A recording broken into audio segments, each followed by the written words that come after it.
सन्माननीय उत्तम आवरे सर, राज्याध्यक्ष भारतीय अस्मिता पार्टी, सन्माननीय मधुकर पवार सर, प्रदेश सचिव एकलव्य संघटना, सन्माननीय दिलीप इंगळे पाटील, राज्याध्यक्ष राष्ट्रीय किसान मोर्चा महाराष्ट्र, सन्माननीय मधुकररावजी गवांदे सर, अध्यक्ष बुद्धिस्ट इंटरनॅशनल महाराष्ट्र, सन्माननीय संतोष सुरवाळे सर, विभागीय प्रभारी बामसेब महाराष्ट्र, तसेच सन्माननीय गोवर्धन गवई सर, विभागीय अध्यक्ष बामसेब, तसेच सन्मान्य अंकुश डुकरे सर, राज्य कार्याध्यक्ष आदिवासी महासंघ महाराष्ट्र, सन्मान्य संतोष ठाकरे सर, विभागीय अध्यक्ष बिरसा क्रांती दल महाराष्ट्र, सन्मान्य सीताबाई धंदरे मॅडम, जिल्हा अध्यक्ष अखिल भारतीय आदिवासी विकास परिषद वाशिम, सन्मान्य श्याम होशियार सर, विभागीय प्रभारी भारत मुक्ती मोर्चा महाराष्ट्र, तसेच आजच्या या राज्य अधिवेशनाला उपस्थित असलेले सन्माननीय वक्तागण, प्रमुख अतिथीगण, तसेच राज्याच्या विविध भागातून, कानाकोपऱ्यातून, दऱ्याखोऱ्यातून, जंगलातून आलेले सर्व माझे बंधू भगिनी, मायबाप, सर्वांचं मी आजच्या या 12व्या अधिवेशनानिमित्त मी सर्वांचं सहर्ष स्वागत करतो। सर्वांना जय जोहार, जय आदिवासी। साथियो, आजच्या या राज्य अधिवेशनामध्ये आपण महत्त्वपूर्ण विषय या ठिकाणी चर्चेसाठी ठेवण्यात आलेला आहे। साथियो, पहिला जो विषय आहे विविध प्रकारच्या सर्वेक्षण आणि संशोधनाच्या नावाखाली तसेच आदिवासीमधील इतर जमातींना संवैधानिक अधिकारापासून वंचित करण्याचे एक शासक जातीचे षड्यंत्र। साथियो, पहिल्या सत्रामध्ये असे महत्त्वपूर्ण एकूण 3 विषय चर्चेसाठी ठेवण्यात आलेला आहे। त्यानंतर हे जे सत्र आहे, पहिला सत्र हे दुपारपर्यंत 2 वाजेपर्यंत चालणार आहे। त्यानंतर एक ब्रेक होणार आहे जेवणाचं, आणि त्यानंतर आणखी या राज्य अधिवेशनाचा जो दुसरा सत्र आहे त्याची सुद्धा आपण सुरुवात करणार आहोत। साथियो, दुसऱ्या सत्रामध्ये सुद्धा महत्त्वपूर्ण विषय या ठिकाणी चर्चेसाठी ठेवण्यात आलेला आहे। साथियो, आपल्याला माहीतच आहे की संपूर्ण देशामध्ये आदिवासींचे अनेक संघटन आहेत। तर संघटना एक नाही तर हजारो संघटन आहे। मग या देशामध्ये जर आदिवासींचे हजारो संघटन आहेत, मग राष्ट्रीय आदिवासी एकता परिषदेची निर्मिती हे का करावं लागले? हा महत्त्वपूर्ण बिंदू साथियो मी तुमच्यासमोर मांडू इच्छितो। साथियो, आज आपल्या देशामध्ये संपूर्ण आपल्या आदिवासी समाजात जे आज आपल्याला आमच्याच जलजंगल जमिनीपासून आम्हाला बेदखल केला जात आहे, कुठं आम्हाला आरक्षणाच्या नावाखाली आम्हाला मारलं जातं। आपण सगळ्यांना माहीतच आहे की संपूर्ण महाराष्ट्रामध्ये आरक्षणाचा जो मुद्दा आहे हा संपूर्ण राज्यभर पेटलेला आहे। साथियो, आरक्षण हा काही भीक नाही, आरक्षण हा आमचा संवैधानिक आहे।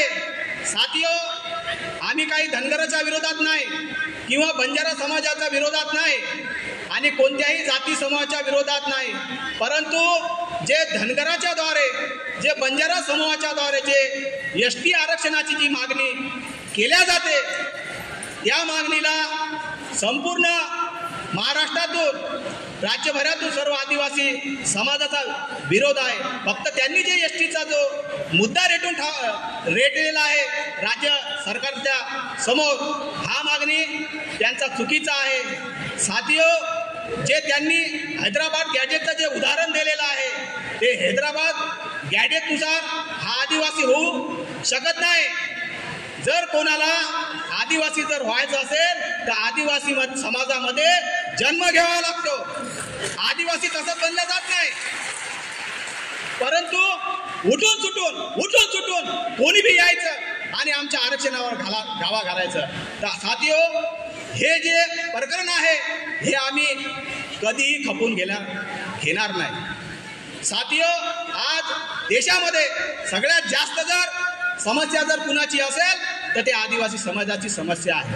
आणि ही जी समस्या आहे, ही जी समस्या एका गावापुरता नाही, एका खेड्यापुरता नाही, एका राज्यापुरता नाही, तर देशभरामध्ये आदिवासींच्या समस्या आहेत।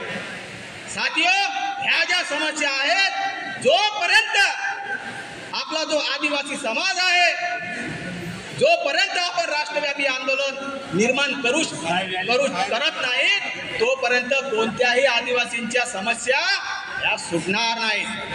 आपण पाहतच आहेत, आपण आपल्या अन्याय अत्याचाराविरोधात नेहमी आंदोलन करत असतो, परंतु आंदोलन करताना आपल्या ज्या समस्या आहे याचं समाधान कधी झालं असं तुम्हाला वाटत असते का?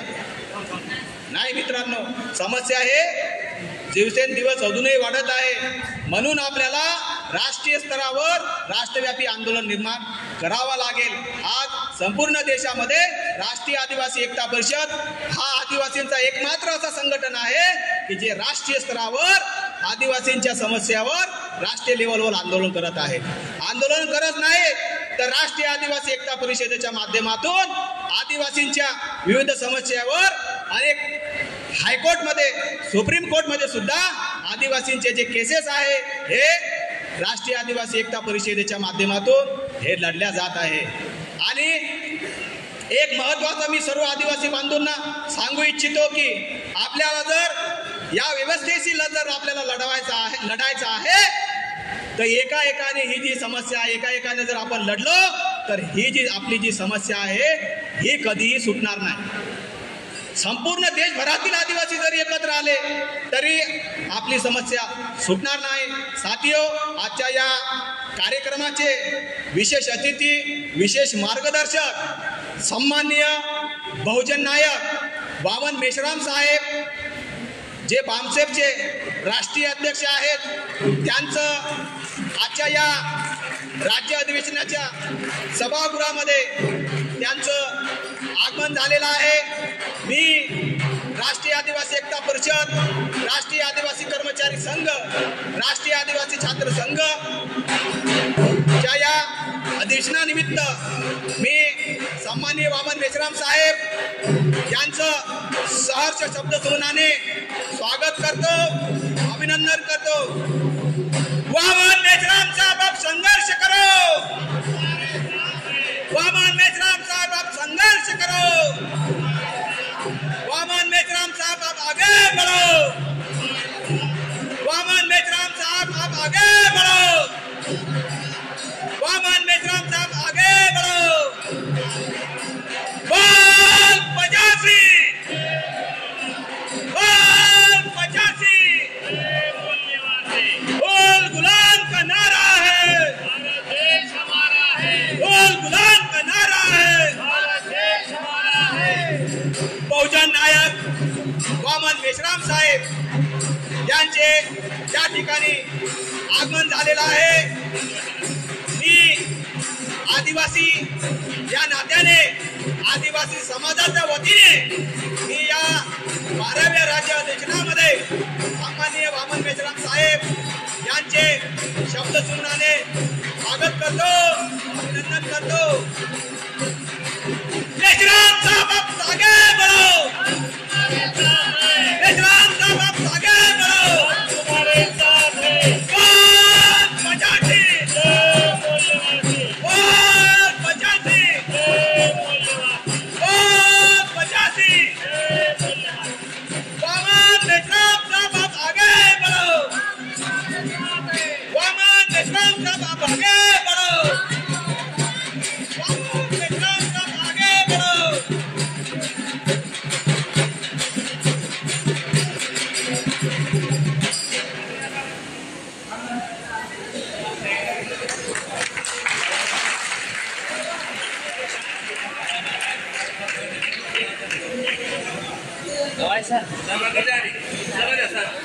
धन्यवाद साथियों। आजच्या या राष्ट्रीय आदिवासी एकता परिषद, राष्ट्रीय आदिवासी कर्मचारी संघ, राष्ट्रीय आदिवासी छात्र संघाच्या 12व्या अधिवेशनानिमित्त या अधिवेशनाचे विशेष मार्गदर्शक, विशेष अतिथी, बहुजन नायक सन्माननीय वामन मेश्राम साहेब, राष्ट्रीय अध्यक्ष बामसेफ नई दिल्ली साहेबांचं विचार मंचावर आगमन झालेलं आहे. साहेबांचं मी या ठिकाणी राष्ट्रीय आदिवासी एकता परिषद, राष्ट्रीय आदिवासी कर्मचारी संघ, राष्ट्रीय आदिवासी छात्र संघ व संपूर्ण महाराष्ट्र राज्यातील आदिवासी समाजाच्या वतीने मी सहर्ष शब्दसुमनाने स्वागत करतो, अभिनंदन करतो. साथियो, आजच्या या राज्य अधिवेशनामध्ये महत्त्वपूर्ण विषयांवर आपण 2 सत्रामध्ये हे अधिवेशन घेणार आहोत. मी या अधिवेशनाला ज्या ज्या गावातून, भागातून, दूरदराज डोंगरातून आलेले तमाम आदिवासी बांधवांना सूचित करतो की आपण हे जे अधिवेशन 5 वाजेपर्यंत हे चालणार आहे आणि या अधिवेशनामध्ये महत्त्वपूर्ण जे विषय लावलेले आहेत 2 सत्रामध्ये महाराष्ट्र राज्यातील आणि देशभरातील अनेक नामवंत, विचारवंत, कीर्तिवंत वक्ते तुम्हाला या राज्य अधिवेशनामध्ये मार्गदर्शन करतील. म्हणून आपण सर्वांनी हे जे प्रबोधनाचा कार्यक्रम आहे हे आपण शेवटपर्यंत ऐकावं. मध्यंतरी कुणीही जाऊ नये. मध्यंतरीच्या ब्रेकमध्ये अधिवेशनामध्ये जेवणाची सुद्धा व्यवस्था केलेली आहे. म्हणून सर्वांनी हे जे राज्य अधिवेशन आहे हे पूर्णपणे ऐकावं. ऐकून झाल्यानंतर आपल्या गावामध्ये, आपल्या भागामध्ये, आपल्या प्रदेशामध्ये जे काही विचार विनिमय मंथन या राज्य अधिवेशनामध्ये होणार आहे ते आपण आपल्या भागामध्ये प्रामाणिकपणे जाऊन याचं प्रचार आणि प्रसार करतील. आणि राष्ट्रीय आदिवासी एकता परिषद, राष्ट्रीय आदिवासी कर्मचारी संघ आणि राष्ट्रीय आदिवासी छात्र संघ हे जे राष्ट्रीय स्तरावरील आदिवासींचे जे संघटन आहे या संघटनेशी आपण जुळणार, तसेच या संघटनाला साथ सहयोग करणार असं मी या राज्य अधिवेशनाच्या निमित्ताने अपेक्षा ठेवतो. येथे आयोजकांनी मला प्रस्तावना करण्याची संधी दिली त्याबद्दल मी आयोजकांचे आभार मानतो आणि थांबतो. सर्वांना पुन्हा जय जोहार, जय आदिवासी, जय भीम, जय संविधान. धन्यवाद सर. शब्दाला आपण स्पर्श करू शकत नाही, मात्र आपल्या मनाला स्पर्श करण्याची ताकद शब्दामध्ये असते. म्हणून या ठिकाणी उपस्थित झालेल्या सर्व मान्यवरांचं आणि खेड्यापाड्यातून आलेल्या माझ्या सर्व महिला बंधू भगिनींचं या ठिकाणी मी शब्दसुमनाने सहर्ष स्वागत करतो. आणि आजच्या कार्यक्रमाचे उद्घाटक ॲडव्होकेट सुकन्या सुखनंदन हांडे, उच्च न्यायालय खंडपीठ संभाजीनगर यांना अशी विनंती करतो की आजच्या कार्यक्रमाचं उद्घाटक करावं. ॲडव्होकेट सुकन्या सुखनंदन हांडे मॅडम.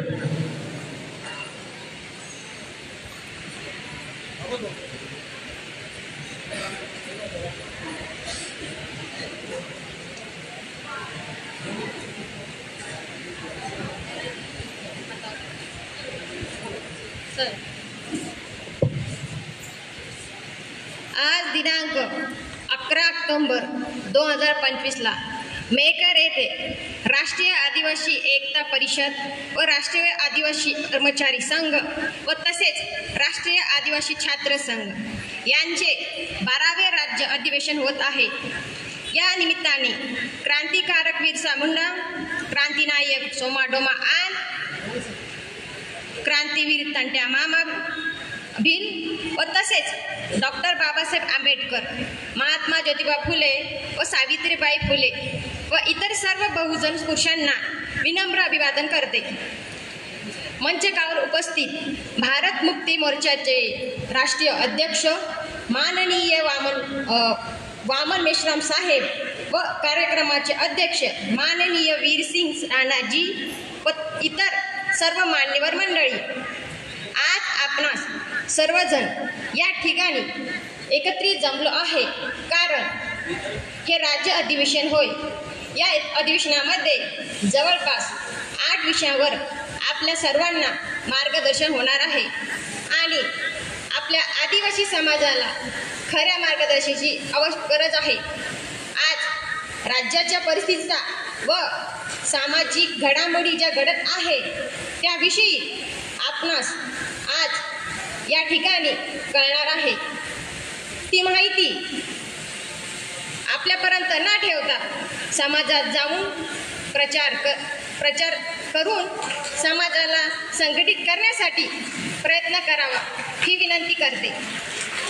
आणि अशाच प्रकारची माहिती तसेच प्रत्येक आदिवासी समाज बांधवापर्यंत पोचण्याकरता कार्यक्रमाची आवश्यकता प्रत्येक गावोगाव आहे. आज आदिवासी समाज भयभीत झाला आहे, कारण सत्तेधारी लोक आरक्षणाच्या संदर्भात काय निर्णय घेतील हे सांगता येत नाही. म्हणून संविधानातील आदिवासी समुदायासाठी काय काय तरतुदी आहेत व ते कसे संरक्षण करून येणाऱ्या पिढीपर्यंत पोहोचवायचे आहे यावर आपणास जाणकार मंडळ व मेश्राम साहेब सांगणारच आहे. मी जास्त वेळ न घेता आपण मला उद्घाटक म्हणून आमंत्रित केले त्याबद्दल आपले सर्वांचे आभार मानते व आजच्या कार्यक्रमाचे सविस्तर उद्घाटन झाले असे घोषित करते. आपण मला ऐकून घेतले व मान सन्मान केला त्याबद्दल सर्वांचे आभार मानते. धन्यवाद.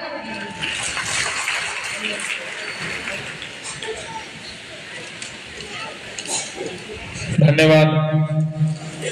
यानंतर माननीय उत्तम मावरी सर, राज्य अध्यक्ष भारतीय अस्मिता पार्टी, त्यांनी या ठिकाणी आपलं आजच्या विषयाच्या अनुषंगाने या ठिकाणी मार्गदर्शन करावं. माननीय उत्तम मावरी सर.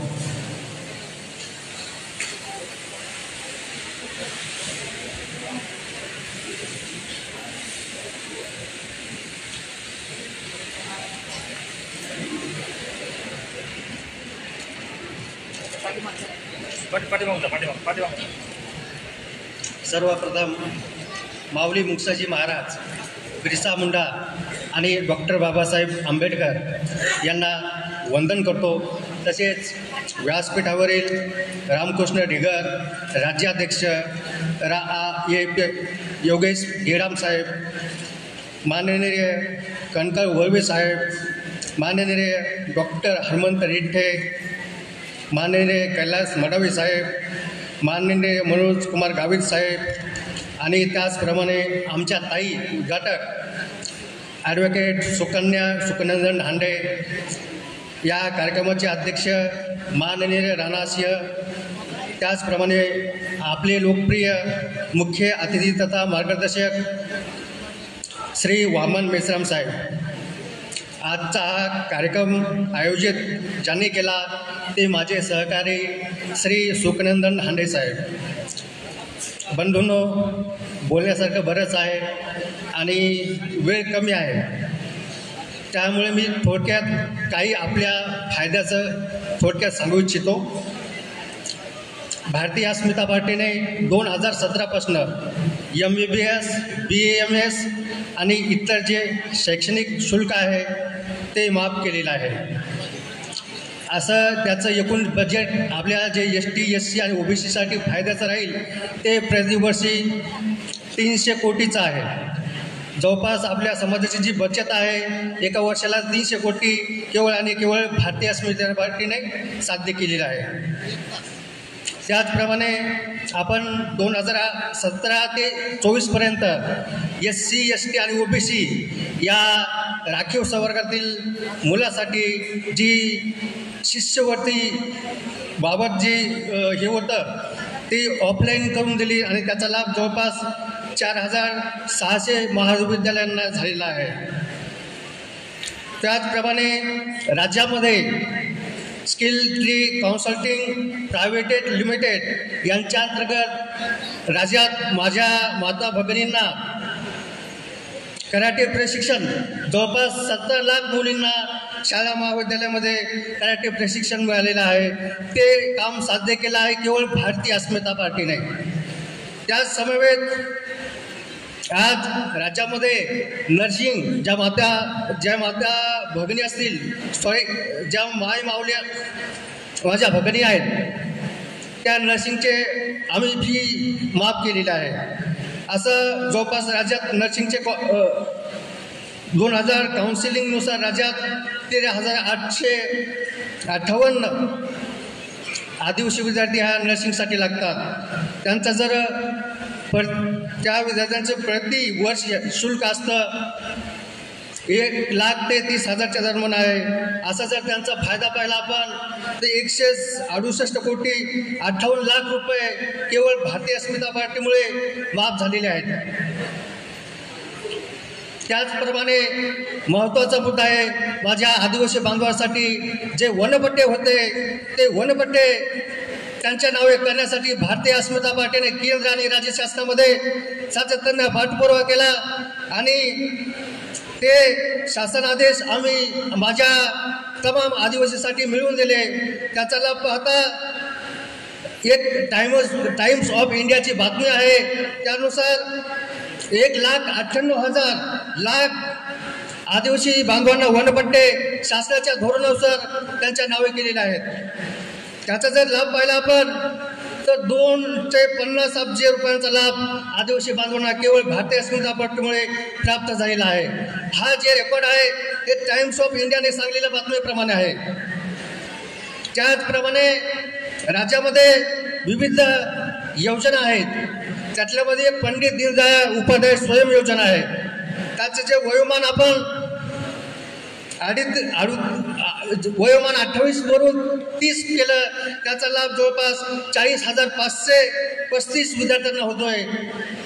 त्याच समवेत जे पहिली आसन क्षमता होती राज्यामध्ये त्यांची केवळ आसन क्षमता 20 हजार होती, तर 20,000पासून आपण 40,535 आसन क्षमता ही आदिवासी विद्यार्थ्यांसाठी उपलब्ध करून दिलेली आहे. त्याचप्रमाणे या 24 जून 2025च्या शासन निर्णयाप्रमाणे राज्यामध्ये जे हॉस्टेलची डीबीटी होती ती डीबीटीचा लाभ जवळपास 50% जास्तीचा लाभ केवळ आपल्या भारतीय अस्मिता पार्टीने राज्यामध्ये आपल्या विद्यार्थ्यांसाठी प्राप्त करून दिला आहे. त्याचप्रमाणे 9 ऑगस्ट जो विश्व आदिवासी जागतिक दिवस आहे, तो जागतिक दिवसासाठी भारतीय अस्मिता पार्टीने ठीक आहे. थँक्यू. यानंतर बाकीचे बरेचसे वरिष्ठ मंडळी आहेत, ते बोलतील. धन्यवाद. जय बिरसा, जय भीम, जय आदिवासी. धन्यवाद सर.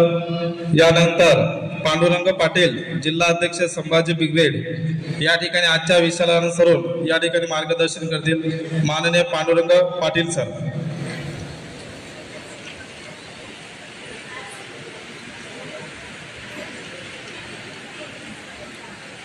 सर्व बहुजन महानायकांना विनम्र अभिवादन करून, त्याचबरोबर सर्व शिवराय फुले, शाहू आंबेडकर, बिरसा मुंडा या सर्वांचे आपण वैचारिक वारस, त्याचबरोबर उभ्या भारत देशामध्ये ज्यांनी बहुजनांची अस्मिता पेटवली, बहुजनांमध्ये स्वाभिमानाची जागृती केली, तो विचार देणारे बहुजन नायक वामनजी मेश्राम साहेब, त्याचबरोबर आजचे सन्माननीय विचारमंच, वेळेअभावी इतर मान्यवरांची नावे न घेता सन्माननीय विचारमंच असं संबोधतो.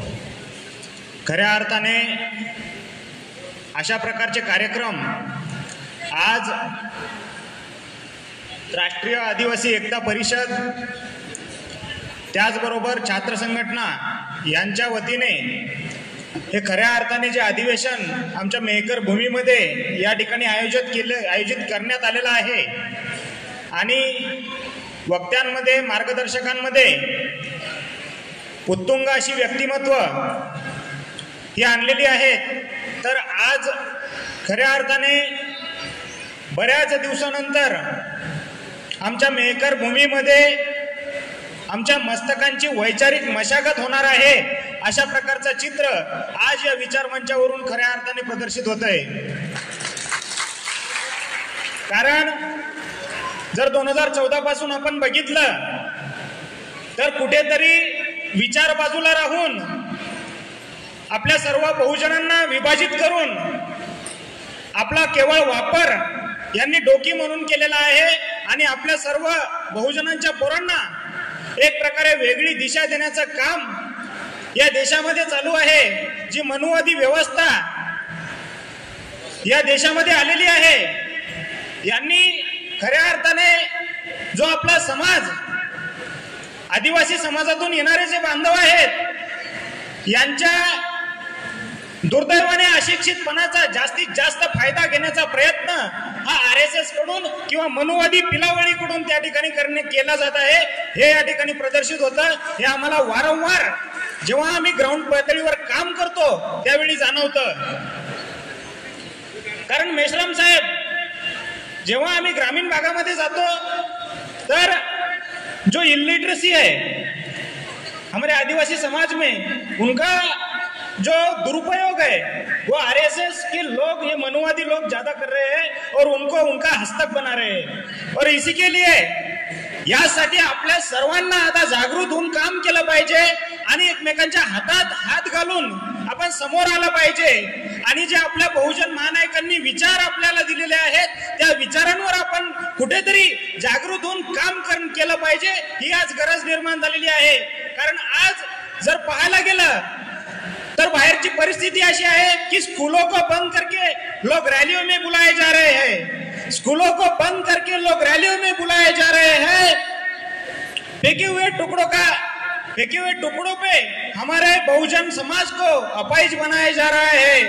लेकिन मैं ये कहना चाहता हूँ कि यार फेंके हुए टुकड़ों का कब तक मोहताज रहेगा है आम आदमी. तू तेरे बच्चे शरीर से नहीं लेकिन दिमाग से अपाहिज बनाए जा रहे हैं. अशा प्रकारची परिस्थिती आज आपल्या देशामध्ये आलेली आहे.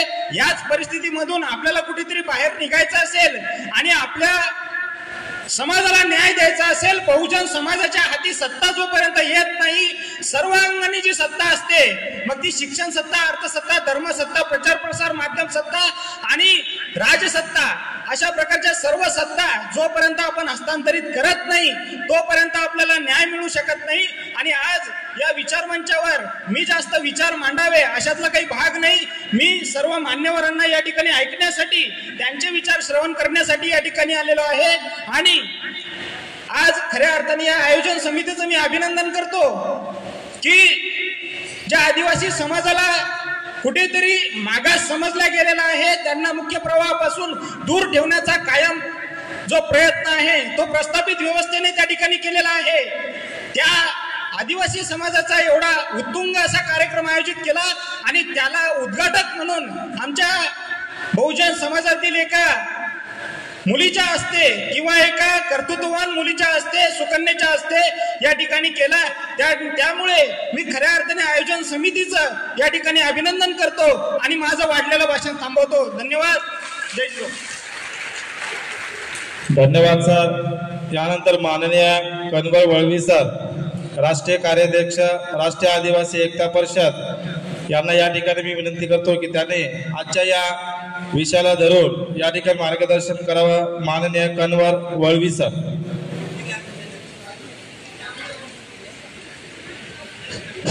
साथियों, आज यहाँ पर मेरकर तहसील में और बुल्ढाना जिले में राष्ट्रीय आदिवासी एकता परिषद और राष्ट्रीय आदिवासी कर्मचारी संघ और राष्ट्रीय आदिवासी छात्र संघ का महाराष्ट्र 12वें राज्य अधिवेशन यहाँ पे संपन्न हो रहे हैं. इस राज्य अधिवेशन के उद्घाटक है एडवोकेट सुकन्या मैम और इस कार्यक्रम के प्रमुख उपस्थिति में और प्रमुख मार्गदर्शन के स्तर पर है मूल निवासी नायक आदरणीय पावन मेश्राम साहिब, राष्ट्रीय आदिवासी एकता परिषद राष्ट्रीय सुरक्षा नई दिल्ली. और इस कार्यक्रम के अध्यक्षता करेंगे आदरणीय राणा वीर सिंह राणा साहेब, राष्ट्रीय अध्यक्ष राष्ट्रीय आदिवासी एकता परिषद नई दिल्ली. और यहाँ विचार मंच पर उपस्थित हुए प्रमुख उपस्थिति और प्रमुख मार्गदर्शन सर पर सभी वक्तागत और प्रमुख उपस्थिति सभी लोगों का मैं शुक्रिया अदा करता हूँ, सभी का आभार मानता हूँ और धन्यवाद करता हूँ। साथियों,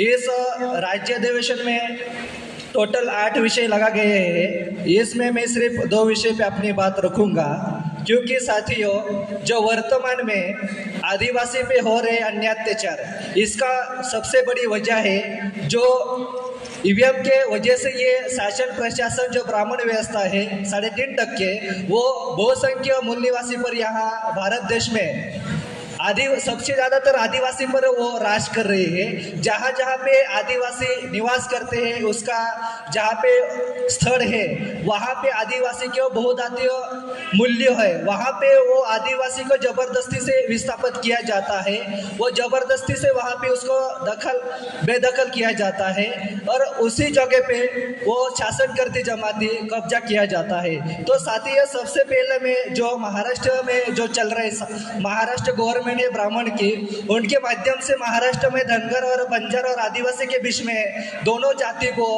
बीच में झगड़ा लगाने का एक षड्यंत्र रखा है, उसको मैं थोड़ी यहाँ पे पर्दाफाश करना चाहता हूँ। साथियों, डॉक्टर बाबा साहब अम्बेडकर ने जो संविधान लागू हुआ था 26 जनवरी 1950 के पहले आदिवासी को साधन संपत्ति रखने का अधिकार नहीं था, लेकिन वर्तमान में डॉक्टर बाबा साहब अम्बेडकर ने 1950 के बाद में आदिवासी को आर्टिकल को 15 और 16 में शिक्षा में अधिकार दिया। उसके बाद में आर्टिकल 21 को में आदिवासी को नौकरी का अधिकार मिला। उसी तरह आर्टिकल 375 में 275 में आदिवासी को पदोन्नति में आरक्षण दिया गया और उसी के साथ ही आदिवासी को सबसे पहले अधिकार मिला होगा तो आदिवासी को 342 में आदिवासी का एक अस्तित्व दिया, वो था आदिवासी का शेड्यूल ट्राइब, एक बाबा साहेब ने नाम दिया, उसको आज की परिस्थिति में एसटी कहा जाता है। यह सबसे पहले आदिवासी को डॉक्टर बाबा साहेब अम्बेडकर ये देश का मालक बनाना चाहते थे। उसके बाद में डॉक्टर बाबा साहेब अम्बेडकर ने आदिवासी को 244 और 244(2) में आदिवासी को 5वीं और 6वीं अनुसूची का अधिकार दिया, क्योंकि वर्तमान में जो भी हमारी जमीन है उसकी जमीन पे धारा 5(2) में लिखा है आदिवासी की जमीन गैर आदिवासी खरीद नहीं सकता।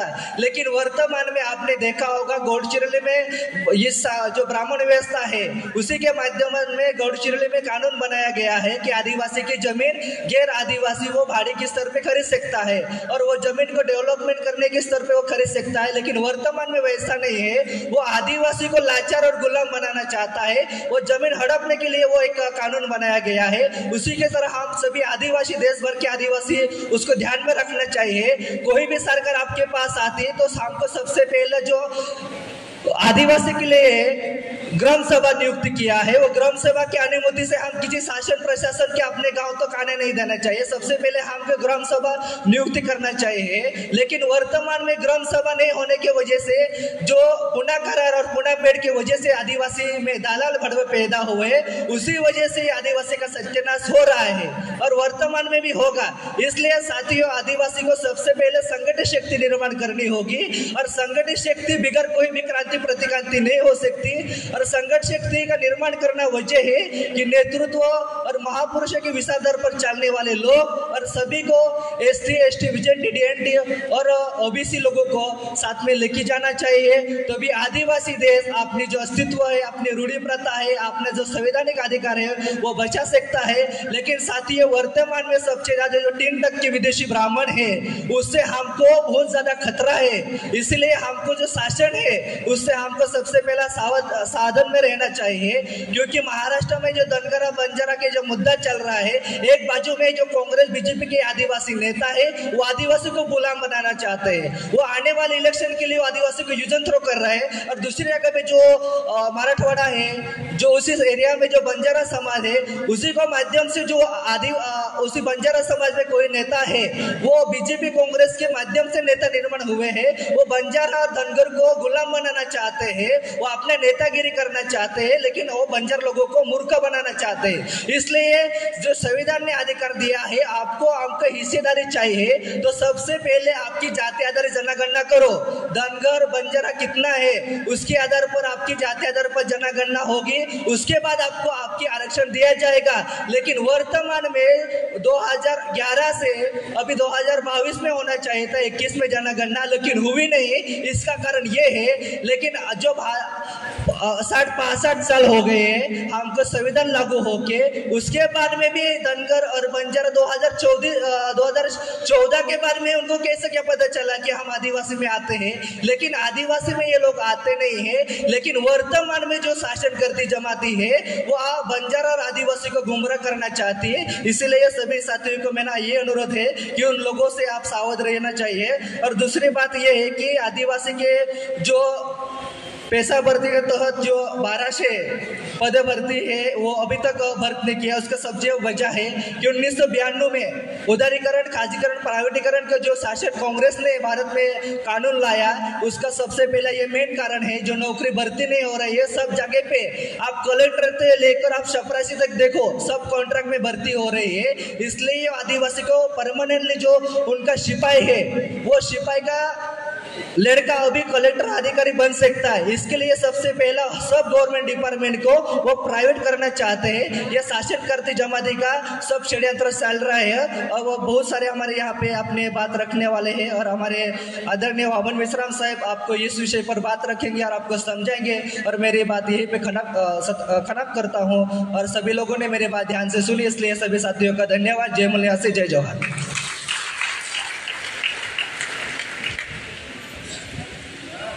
सुधाकर चौधरी, माजी पाटबंधारे विभाग, सिंदखेड राजा यांना मी या ठिकाणी विनंती करतो की त्यांनी विचारपीठावर येऊन स्थानापन्न व्हावं। तद्वतच या महाराष्ट्रभरामधून 36 जिल्ह्यामधून ज्याही राष्ट्रीय आदिवासी एकता परिषद, राष्ट्रीय आदिवासी कर्मचारी संघ, राष्ट्रीय आदिवासी छात्र संघ, तो बामसेफ ज्याही कार्यकर्त्याने जन आंदोलन निधी या ठिकाणी आणला असाल त्यांनी सतीश मोहोड सर जे स्टेजच्या डाव्या बाजूला बसलेले त्यांच्याशी संपर्क साधावा। यानंतर माननीय गणपत गवाळे सर, राष्ट्रीय आदिवासी एकता परिषद यांना मी या ठिकाणी आमंत्रित करतो की आजच्या या विषयाला अनुसरून आपलं 5 मिनिटांमध्ये मनोगत या ठिकाणी सादर करायचंय। आदरणीय गणपत गवाळे सर।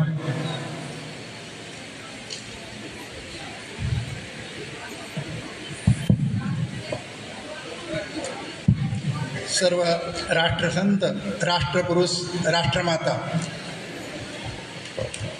सर्व महापुरुषांच्या विचाराला, कार्याला अभिवादन करून आजच्या कार्यक्रमाचे अध्यक्ष, प्रमुख मार्गदर्शक आदरणीय वामनजी मेश्राम साहेब, अध्यक्षता राणावीर सिंह, उद्घाटक सुकन्या हांडे आणि त्याचबरोबर प्रमुख अतिथी, प्रमुख उपस्थित आणि आदरणीय आमचे रामतीर्थ व्यक्त केलं। मी सर्व उपस्थित मान्यवरांचं अभिनंदन करतो, स्वागत करतो। आणि आजच्या या जे राष्ट्रीय आदिवासी एकता परिषद, राष्ट्रीय आदिवासी कर्मचारी संघ आणि राष्ट्रीय आदिवासी छात्र संघाच्या माध्यमातून या ठिकाणी एक या कार्यक्रमाचं जे आयोजन केलं, मी त्या सर्व आयोजन समितीचंही स्वागत करतो। आणि जास्त वेळ नसल्यामुळं मी एक पहिला मुद्दा आहे की आदिवासीच्या संशोधनाच्या नावाखाली आदिवासीमधील आन जमातीला जे कमी करण्याचं एक षडयंत्र म्हणून महाराष्ट्रामध्ये आता सध्या गाजत आहे।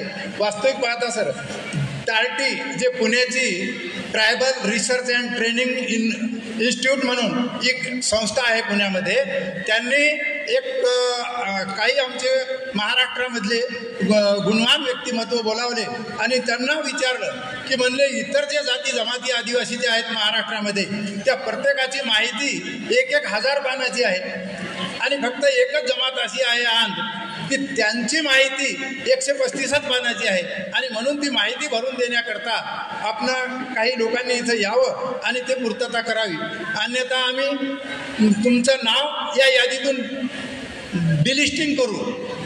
तर त्याच्यामुळेही काही महाराष्ट्रामध्ये बऱ्याच आदिवासी समाजामध्ये आन समाजामध्ये एकूण थोडं भीतीचं वातावरण निर्माण झालेलं आहे. पण तसं काही होणार नाही, कारण डिलिस्टिंगचा मुद्दा जरी शासनाचा असेल तरीही आपण घटनादत्त अधिकार आपल्याला मिळालेला असल्यामुळं असं काही होणार नाही. त्याचबरोबर महाराष्ट्र शासनानं जसा हैदराबाद गॅझेटचा मुद्दा आता घेतलेला आहे, पण हैदराबाद गॅझेट जर जेव्हा हे गॅझेट आलं तेव्हा महाराष्ट्र राज्यच नव्हतं, तेव्हा मुंबई प्रांत होता. आणि जेव्हा महाराष्ट्र राज्य निर्माण झालं त्याच्यानंतर बाबासाहेबांनी घटनेच्या कलम 13 मध्ये स्पष्ट लिहून ठेवलं की 1950च्या अगोदरचे विसंगत कायदे रद्द. जर विसंगत कायदे रद्द असतील आणि ते गॅझेटच्या नावाखाली महाराष्ट्रामध्ये जर गुलाल उधळणारे लोक असतील, आता त्यांना काय म्हणावं?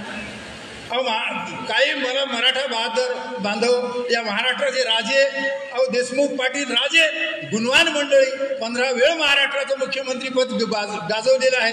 त्यांनी 52 मोर्चे काढले, 40 लोक मरण पावले आणि त्या मराठ्याला वामनानं बनवलं. सांगलं तुम्हाला हैदराबाद गॅझेट देतो. गॅझेट हे गेलेल्या औषध्या दिल्या आणि ते गोळ्या घेऊन आमचे लोक गुलाल उधळायले. आणि त्याचबरोबर आता बंजारा किंवा धनगर बांधव हे देखील म्हणतात आम्हाला त्या गॅझेटनुसार आदिवासीमध्ये टाका. ते गेलेलं आहे आणि त्याच्यानुसार तुम्हाला कसं शक्य आहे? घटनेच्या कलम 342 मध्ये स्पष्ट लिहिलेलं आहे की कोण्याही जमातीत टाकण्याचा अधिकार संसद किंवा राष्ट्रपतीला आहे. तर मग कोणत्याही राज्याचं सरकार हे त्याच्यामध्ये ढवळाढवळ करू शकत नाही. त्याचबरोबर 1950 मध्ये महाराष्ट्रामध्ये आदिवासीची जी यादी जाहीर झाली त्या यादीमध्ये बंजारा बांधवाचं नाव कुठं नव्हतं. त्याच्यानंतर 1976, 2002, 2004, 2006 मध्ये ज्या घटना दुरुस्त्या झाल्या त्यामध्ये देखील ते नाव आलेलं नाही. मग आदिवासीला धोक्याचं कारणच काय? आणि त्याचबरोबर 2001 मध्ये जे काही सुप्रीम कोर्टाने देखील निर्णय दिला की हा अधिकार आमचा नाही, तो संसदेचा आहे. आणि त्याचबरोबर टार्टीकडे बंजारा बांधवांनी 2017 मध्ये देखील असं अपील केलं होतं की आम्हाला आदिवासीमध्ये घेण्यात यावं म्हणून. पण ते टार्टीनं सांगितलं की तुम्ही आदिवासीचे कोणतेही निकष पूर्ण करू शकत नसल्यामुळं तुम्हाला या यादीमध्ये घेता येणार नाही. कारण 1979 मध्ये देखील केंद्राकडे या बंजारा बांधवांनी तसं अपील केलं होतं साहेब. पण महाराष्ट्र शासनाने 1981 मध्ये तसंच व कोणत्याही प्रकारचे निकष तुम्ही पूर्ण करू शकत नसल्यामुळं या यादीमध्ये घेता येणार नाही असं त्यांना सांगितलं. तरी पण विषय काय आहे की सियासत को लहू पीने की लत है वरना सब खैरियत आहे.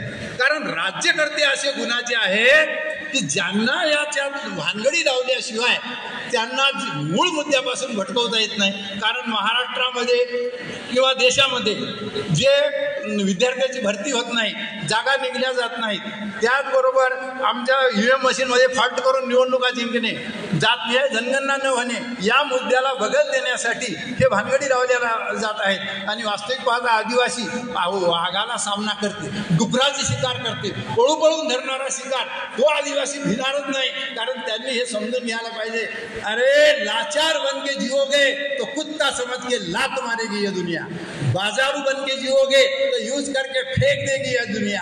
करके फुले, शाहू, अंबेडकर, हजरत मोहम्मद पैगंबर इन महापुरुषों के विचारों पे चल के देखो यारो, शेर समझ के हर पल सलाम ठोकेगी ये दुनिया. आणि म्हणून आम्हाला या महापुरुषाच्या विचारानं चालून त्या महाराष्ट्रात आणि पूर्ण देशभरामध्ये आदिवासीची ताकद बरोबर SC ST OBC सर्वांची ताकद दाखवून द्यायची आहे. म्हणून तुम्हाला तरी वाटत असेल की जैसे कुत्ते लढते हैं गोटी के वास्ते, वैसे हमारे आज के नेता लढते हैं कुर्सी के वास्ते, ना समाज के वास्ते ना देश के वास्ते, सिर्फ बाबा साहब का नाम लेते हो सिर्फ पैसों के वास्ते. आणि त्याच कार्यकर्त्यांनी त्याच राज्यकर्त्यांनी भानगडी लावलेल्या आहेत आणि तेच मोर्चाला संबोधन करायला येत आहे. साहेब आमचे जे महाराष्ट्रामध्ये आदिवासीचे मोर्चे निघत आहेत, मी तुमचा 2 मिनिट जास्त वेळ घेत आहो, पण ज्या मोर्चाला संबोधन करायला कोण आहे? ज्यांनी रात्री गाव पेटवला. तुम्ही रात्री गाव पेटवला आणि दिवसा जेवारी वाटायली. त्या भानगडी लावणारे बी राज्यकर्ते आणि प्रबोधनही करणारे राज्यकर्ते आणि आमचा आदिवासी बांधव त्या मोर्चामध्ये सामील व्हायला तुमचं स्वागत आहे. पण तिथं नेतृत्व कोणाचं आहे? तुम्ही पहा, सकल आदिवासी बांधवाचा मोर्चा, नेतृत्वाची गरज आहे. या मुद्द्यावर जो आम्ही बोललो काही गावामध्ये म्हणजे नेतृत्व नाही का म्हणलं, नेतृत्व आमचे आदरणीय वामन मेश्राम साहेब आहेत, आमचे राम दिगार साहेब आहेत. या नेतृत्वामध्ये या, वास्तव काय आहे ते समजून घ्या, उगत पळू नका. मी तुमचा वेळ जे घेत आहो बांधव, कारण काय नुसतं पळू नका. आणि तुम्ही या भावनाच काय, भावनाचा बाप येऊ द्या. अरे हमें डर नहीं, हमें डर नहीं दुर्जन की दुष्टता से, हमें डर है हमारे ही सज्जन की निष्क्रियता से. आम्हाला भीती कोणाची आहे? आमचे जे सज्जन आहेत पण घरात बसून आहेत, आणि म्हणून त्या दुश्मनाची मला भीती नाही. वामन नाही, वामनाचा बाप येऊ द्या, त्याला भीत नाही. पण आम्ही भीतो कोणाला? आमचे जे सज्जन लोक घरी बसून आहेत त्यांनी इथं यावं, पुढे यावं, सामाजिक संघटन बनवावं, SC ST OBC ना एकत्र घ्यावं, आणि मग वामनच काय त्याचा बाप येऊ दे, त्याला पळून जावं लागेल. एवढं मी या प्रसंगी बोलतो, थांबतो. जय भीम, जय संविधान, जय मूळनिवासी, जय बिरसा. धन्यवाद. धन्यवाद सर. यानंतर माननीय उत्तम सोळंके सर, राज्य उपाध्यक्ष राष्ट्रीय आदिवासी कर्मचारी संघ, त्यांनी या आजच्या विषयाला अनुसरून आपलं मनोगत अवघ्या 5 मिनिटांमध्ये या ठिकाणी मांडायचं आहे. आदरणीय उत्तम सोळंके सर.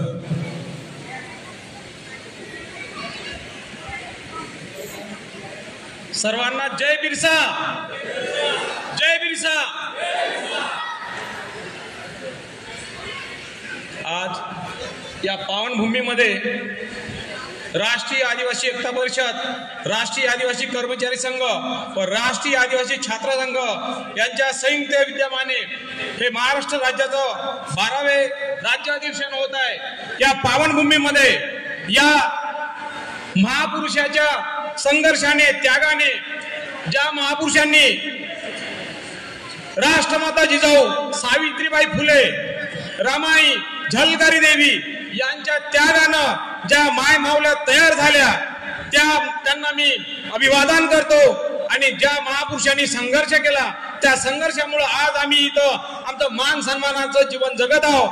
त्यांना सुद्धा मी अभिवादन करतो. आणि आज या बिरसा मंचवर बसलेले माननीय आमचे मार्गदर्शक, आमचं नेतृत्व, बहुजनाचं नेतृत्व करणारे माननीय वामन मेश्राम साहेब, आणि आज ज्यांनी उद्घाटन केलं त्या सावित्रीची लेक, जिजाऊची लेक ॲडव्होकेट सुकनंद हांडे, आणि आजच्या या कार्यक्रमाचे अध्यक्ष मान्य राणा वीरसिंह, या तसेच आज या मंचावर उपस्थित असलेले प्रमुख पाहुणे आणि या पुढे बसले या आंदोलनाची लढाई लढणारे आमचे सर्व योद्धे, श्रोते, यांना सर्वांना मी सर्वांचं अभिनंदन करतो. साथियो, आज हे अधिवेशन एक महत्वपूर्ण आहे. हे अधिवेशन होऊ नये म्हणून अनेक अडचणी आल्या आहेत. काउंटर प्लॅन, काउंटर कार्यक्रम लावण्यात आले. पण साथियो, ज्या महापुरुषाच्या संघर्षाने, ज्या महापुरुषाच्या त्यागाने आम्हाला मान सन्मान मिळाला, तो मान सन्मान जिवंत ठेवण्यासाठी आम्ही सर्वांनी बाजी लावली पाहिजे. साथियो, आजची घडी कशी आहे?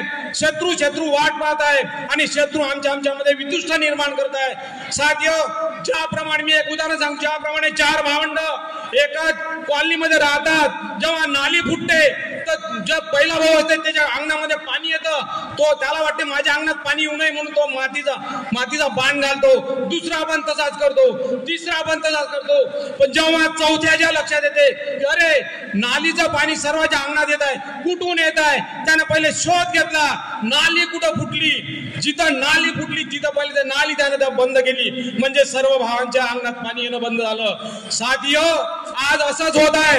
आम्ही SC ST VJNT OBC minority, आम्ही हे 4 भाऊ आमच्या आपसामध्ये आमचे जे भांडण लावण्याचा प्रयत्न करत आहे. कारण या शासनात बसलेले, या व्यवस्थेत असलेले जे मोजके लोक आहेत, जे 3.5% लोक आहेत, हे प्रत्येक ज्या आमच्या समस्या निर्माण झाल्या त्या समस्या सोडवण्यासाठी ते असमर्थ झाले. आमच्या समस्या बेरोजगारी, शिक्षण, अन्य अत्याचार, शेतकऱ्यांच्या समस्या, ह्या अनेक समस्यावर हे जे लोक आहेत शासनात बसलेले हे असमर्थ आहे. हे असमर्थ झाल्यामुळे या समस्या सोडवण्यासाठी त्यांचं लक्ष तिकडे त्यांचं लक्ष जाऊ नये आमच्या समाजाचं, म्हणून त्यांनी प्रत्येक समाजामध्ये भांडण लावण्याचा प्रयत्न केला.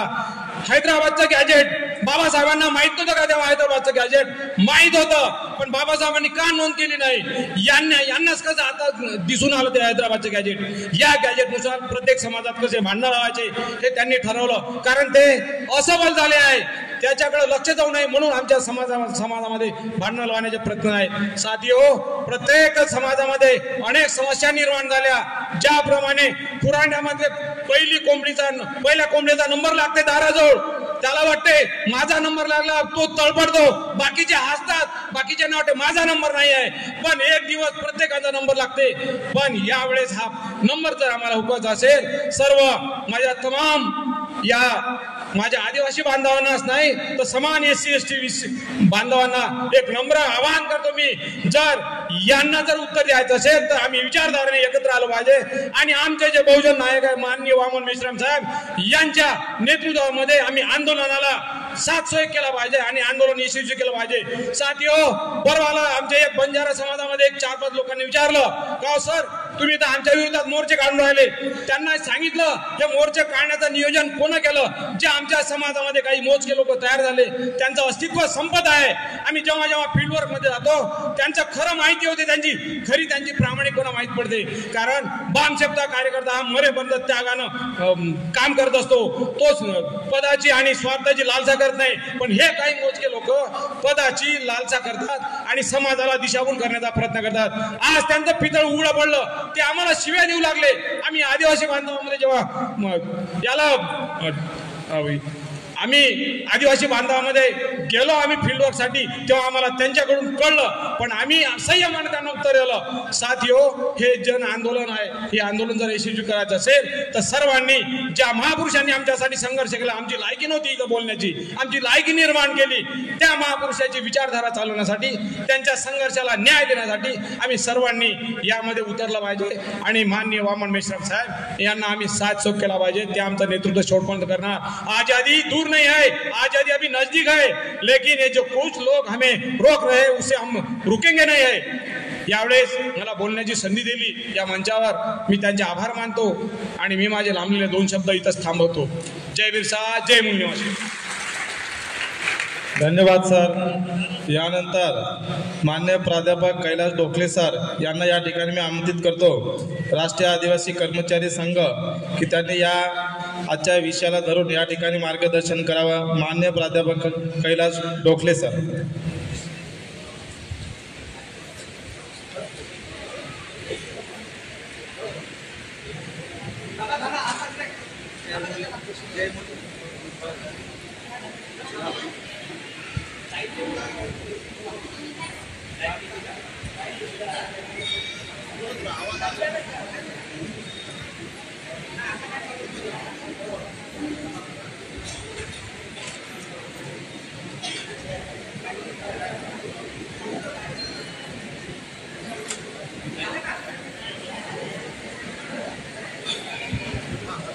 हेलो, जय मूल निवासी साथियों,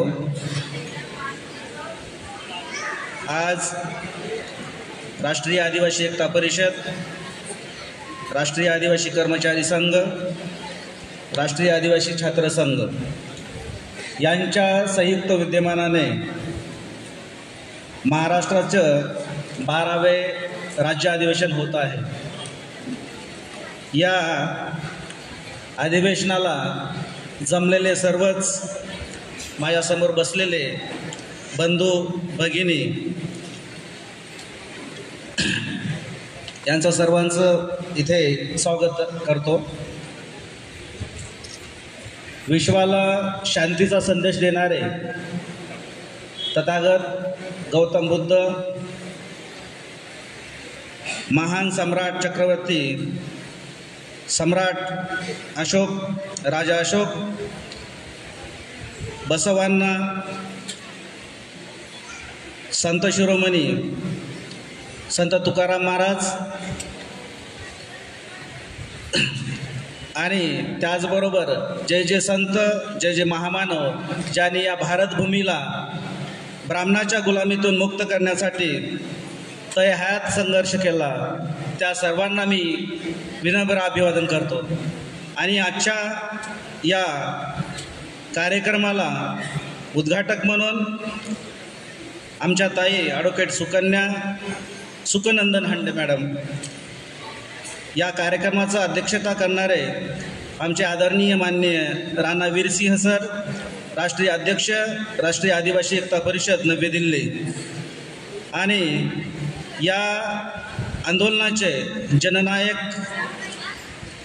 मुख्य अतिथी माननीय मार्गदर्शक माननीय वामन मेश्राम साहेब, राष्ट्रीय संरक्षक राष्ट्रीय आदिवासी एकता परिषद नवी दिल्ली, आणि या मंचावर प्रमुख उपस्थिती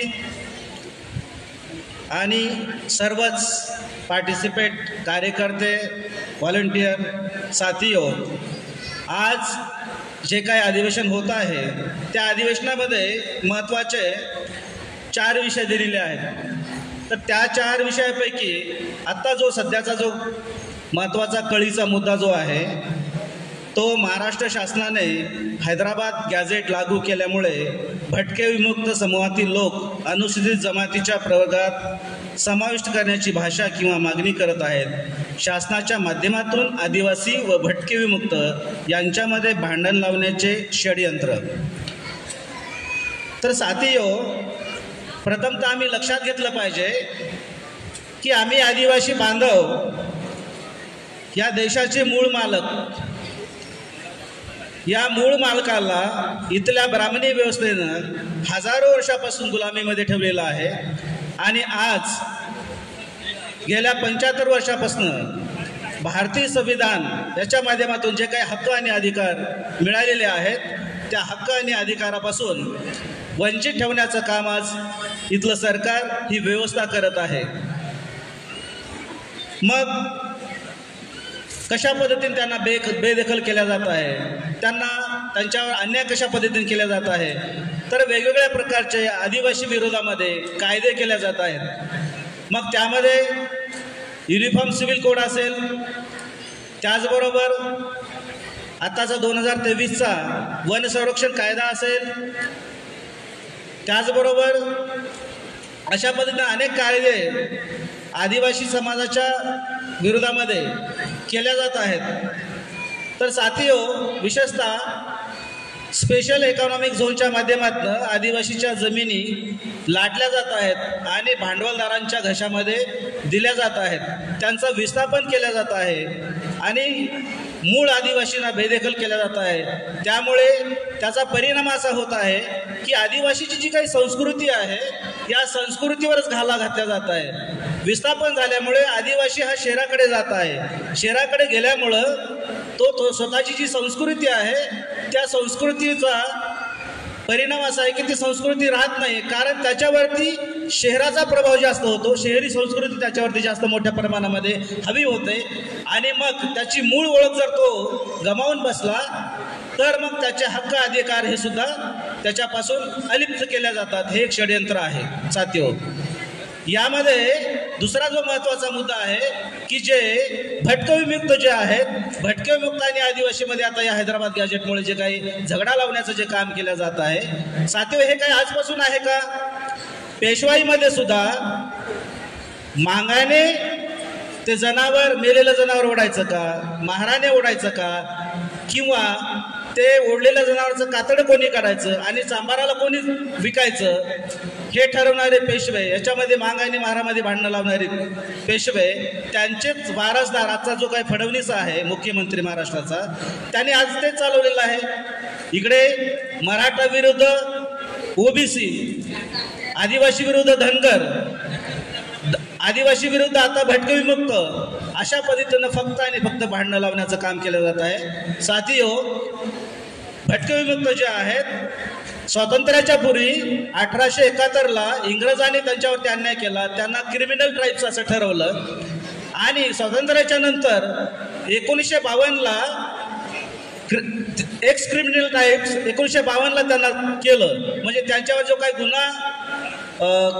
गुन्ह्याचा जो काही ठपका मारलेला होता तो 1952ला काढला. म्हणजे भारत स्वतंत्र झाला 1947ला आणि भटके विमुक्त स्वतंत्र झाले 1952ला. साथीओ, एक्स क्रिमिनल टाईप्स असं म्हटलं जातं आणि त्यांना भटके विमुक्त जाती असं का म्हटलं जातं? त्यांची जी ओळख आहे एक्स क्रिमिनल ट्राईब्स आहे, पण ट्राईब्स त्यांच्यामध्ये सुद्धा गुणधर्म आहेत. मग त्यांना ट्राईब्स का म्हटलं गेलं नाही, त्यांना जातीमध्ये कन्वर्ट कोणी केलं? त्याचं कारण असं आहे की जर त्यांची जी काही ओळख जर पुसल्या गेली तर एकीकडे शेड्यूल ट्राईबमध्ये आता डिलिस्टिंगचा मुद्दा आहे. डिलिस्टिंग केल्यामुळे त्यांची जी काही संख्या आहे ती कमी होत जाते आणि संख्या जर कमी झाली तर काय होईल, त्यांची शक्ती कमी होईल, त्यांना आयसोलेशनमध्ये केलं जाईल, आयसोलेट करायचं आणि त्यांना मारायचं. डिवाइड अँड रूल ही जी काही पॉलिसी आहे ही इंग्रजाची नाही आहे, इथल्या मनुवादी ब्राह्मणांची पॉलिसी आहे साथीवर. हे आम्ही लक्षात घेतलं पाहिजे, कारण इथं विभागून पिटाई करण्याचा प्रोग्राम चालू आहे. विशेषतः आता जे काही आदिवासीचे मोर्चे चालू आहेत, आताच गवाळे सरांनी सांगितलं की त्यांना जे मिसगाईड करण्याचा जो काही प्रोग्राम चालू आहे काँग्रेस आणि बीजेपीच्या माध्यमातून, हे षडयंत्र आम्ही लक्षात घेतलं पाहिजे आणि एकजूट होऊन या आंदोलनामध्ये राष्ट्रीय आदिवासी एकता परिषदच्या बॅनरच्या खाली सर्व आदिवासी बांधवांनी आलं पाहिजे आणि या राष्ट्रीय आंदोलनाचा धागा झाला पाहिजे. एवढंच मी ते सांगतो आणि मी थांबतो. जय भीम, जय जोहार, जय मूल निवासी साथीओ. धन्यवाद.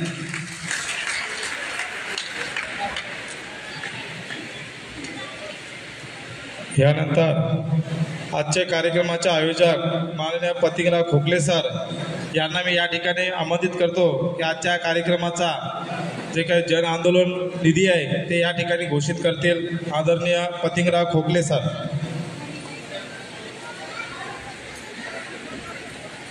सर्वांना जय मूल निवासी साथियो, आज या मेहकर नगरीमध्ये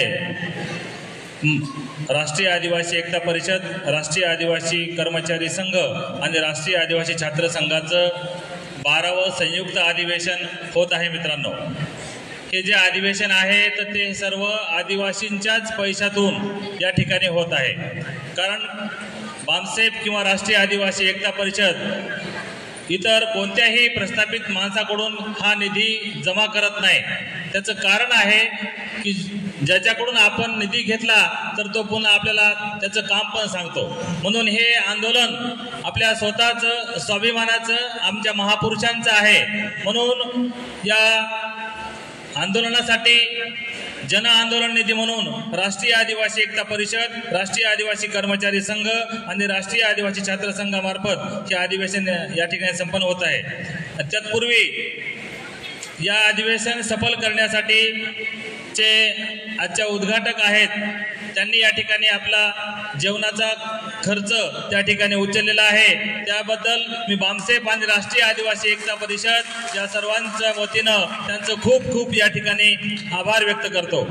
तसेच डॉक्टर ब्रह्मानंद चव्हाण यांनी सुद्धा हे अधिवेशन सफल करण्यासाठी 10,000 रुपये जन आंदोलन निधी दिला. त्याबद्दल त्यांचेही मी या ठिकाणी खूप खूप अभिनंदन करतो, तसेच आभार व्यक्त करतो. तसेच राष्ट्रीय आदिवासी एकता परिषदेचे जाबाज डॉक्टर ब्रह्मानंद चव्हाण साहेबांना मी अशी विनंती करतो की त्यांनी साहेबांना 10,000 रुपयाचा जन आंदोलन निधी त्या ठिकाणी द्या. समोरून सर्वांनी या दानशूर व्यक्तीचं या ठिकाणी सर्वांनी टाळ्याच्या गजरामध्ये स्वागत करायचं मित्रांनो. कारण आपला समाज हा दऱ्या खोऱ्यामध्ये वस्त्यामध्ये बसलेला आहे. आजही आमच्या गावाला जायचा रस्ता नाही. म्हणून आमच्या समाजामध्ये चेतना निर्माण करण्यासाठी अशा या महान दानशूरांची गरज आहे. मी यानंतर राष्ट्रीय आदिवासीचे जाबाज कार्यकर्ते यांना अशी विनंती करतो की त्यांनी यानंतर जन आंदोलन निधी यानंतर मी विश्वरसिंग डाबेराव साहेब शेगाव यांना अशी विनंती करतो की त्यांनी आपला 1,000 रुपयाचा जन आंदोलन निधी त्या ठिकाणी साहेबांना सुपूर्द करावा. ईश्वरसिंग डाबेराव साहेब शेगाव. यानंतर सुखदेव डाबेराव शेगाव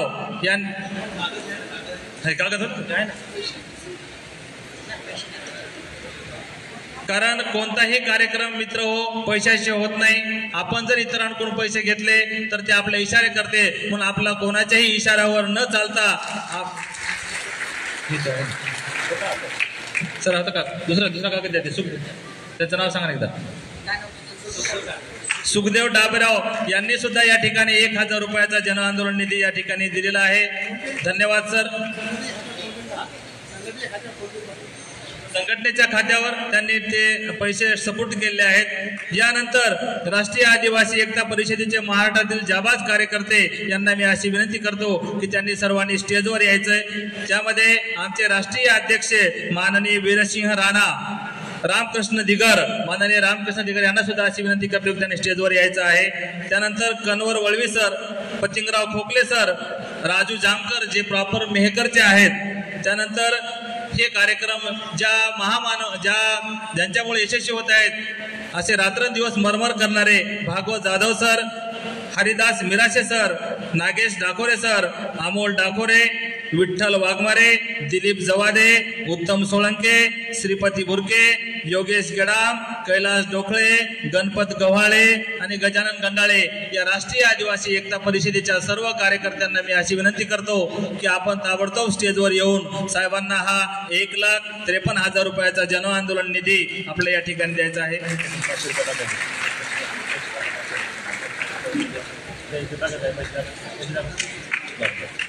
या ठिकाणी ज्यांची नाव घेतले त्यांना विनंती की कृपया स्टेजवर या। नागेश डाकोरे, अमोल डाकोरे, त्यानंतर हरिदास मिराजचे, आमचे चोडकर सर, चला पटापट चला।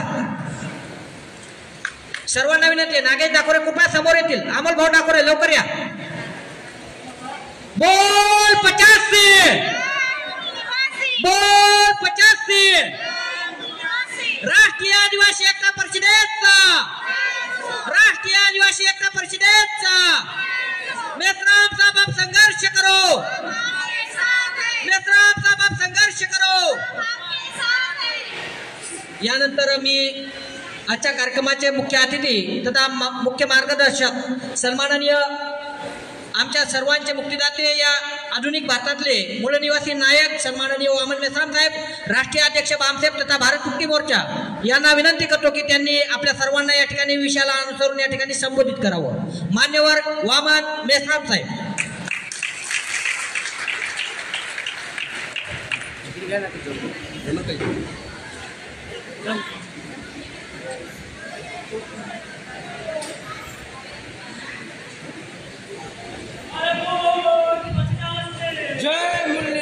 हेलो साथियों, राष्ट्रीय आदिवासी एकता परिषद संगठन के द्वारा आदिवासियों के माध्यम से महाराष्ट्र राज्य का 12वां राज्य अधिवेशन संपन्न हो रहा है।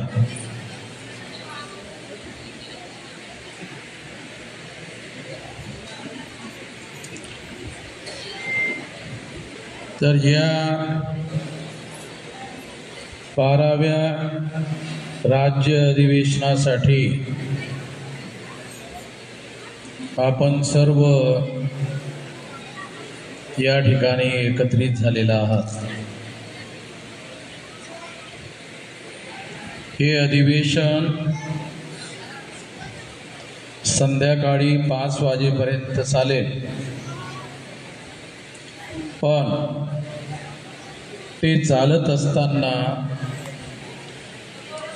या अधिवेशनामध्ये 2 सत्र ठेवण्यात आलेले आहेत किंवा हे मॉर्निंग सेशन आहे। या मॉर्निंग सेशनमध्ये जे विषय चर्चा करण्यासाठी ठेवण्यात आलेले आहेत त्यामध्ये बरेच विषय, जवळपास 4 विषय आहेत। त्यामध्ये विविध प्रकारचे सर्वेक्षण आणि संशोधनाच्या नावाखाली आंध्र तसेच आदिवासीमधील इतर जमातींना संविधानिक अधिकारापासून वंचित करण्याचे षडयंत्र आहे। दुसरा विषय आहे महाराष्ट्र शासनाने हैदराबाद गेझेट लागू केल्यामुळे भटक्या विमुक्त समूहातील लोक अनुसूचित जमातीच्या प्रवर्गात समाविष्ट करण्याची भाषा किंवा मागणी करत आहे, हे शासनाच्या माध्यमातून आदिवासी व भटके विमुक्त यांच्यामध्ये भांडणं लावण्याचे षडयंत्र आहे. तिसरा विषय आहे शेतकऱ्यांच्या सर्व समस्यांचे मूळ कारण हे शेतमालाला उत्पादन खर्चापेक्षा कमी मिळणारा हमी भाव आहे आणि हमी भावाचा प्रश्न शेतकऱ्यांना प्रामाणिक व इमानदार नेतृत्व मिळाल्याशिवाय सुटू शकत नाही. चौथा विषय आहे आदिवासींचा नोकरीतील अनुशेष न भरणे तसेच मंजूर असलेले विविध प्रकारचे 1,12,500 पदभरती न करणे तसेच रिक्त असलेल्या हजारो जागा न भरणे म्हणजे आदिवासी समूहाला प्रतिनिधित्वापासून वंचित करणे होय. असे 4 विषय या ठिकाणी ठेवण्यात आलेले आहेत. साथियो, आदिवासी समाजातील लोकांना आपले मूळ प्रश्न काय आहेत हे समजणं ही सर्वात मोठी राष्ट्रीय समस्या आहे. आपले जे लोकशाहीमधील सामाजिक आर्थिक प्रश्न आहेत ते प्रश्न 75 पेक्षा जास्त वर्ष झालेत स्वातंत्र्य मिळून. जेव्हा इंग्रज या देशामध्ये होते तेव्हा ब्राह्मण आपल्याला SC ST OBCच्या लोकांना आदिवासीच्या लोकांना असं सांगत होते की इंग्रजामुळे आपले प्रश्न आहेत. इंग्रज गेले की जादू सारखे प्रश्न सुटून जाते असं सांगत होते. इंग्रज जाऊन आता 75 पेक्षा जास्त वर्ष झाली, पण ते जादू कुठं झाला काही दिसून नाही राहिलं, कुठं झाल्याचं दिसत नाही. लोकशाही अस्तित्वात आली म्हणजे इंग्रजांच्या कालावधीमध्ये इंग्रजाच्या राणीचं राज्य होतं आणि भारतामध्ये बऱ्याच ठिकाणी जवळपास 600-650 संस्थानिक राजे या देशात होते. ते सर्व संपून केवळ लोकशाही राज्य 26 जानेवारी 1950ला भारतात अस्तित्वात आलं आणि त्या लोकशाही राज्यामध्ये आपल्या प्रत्येक व्यक्तीला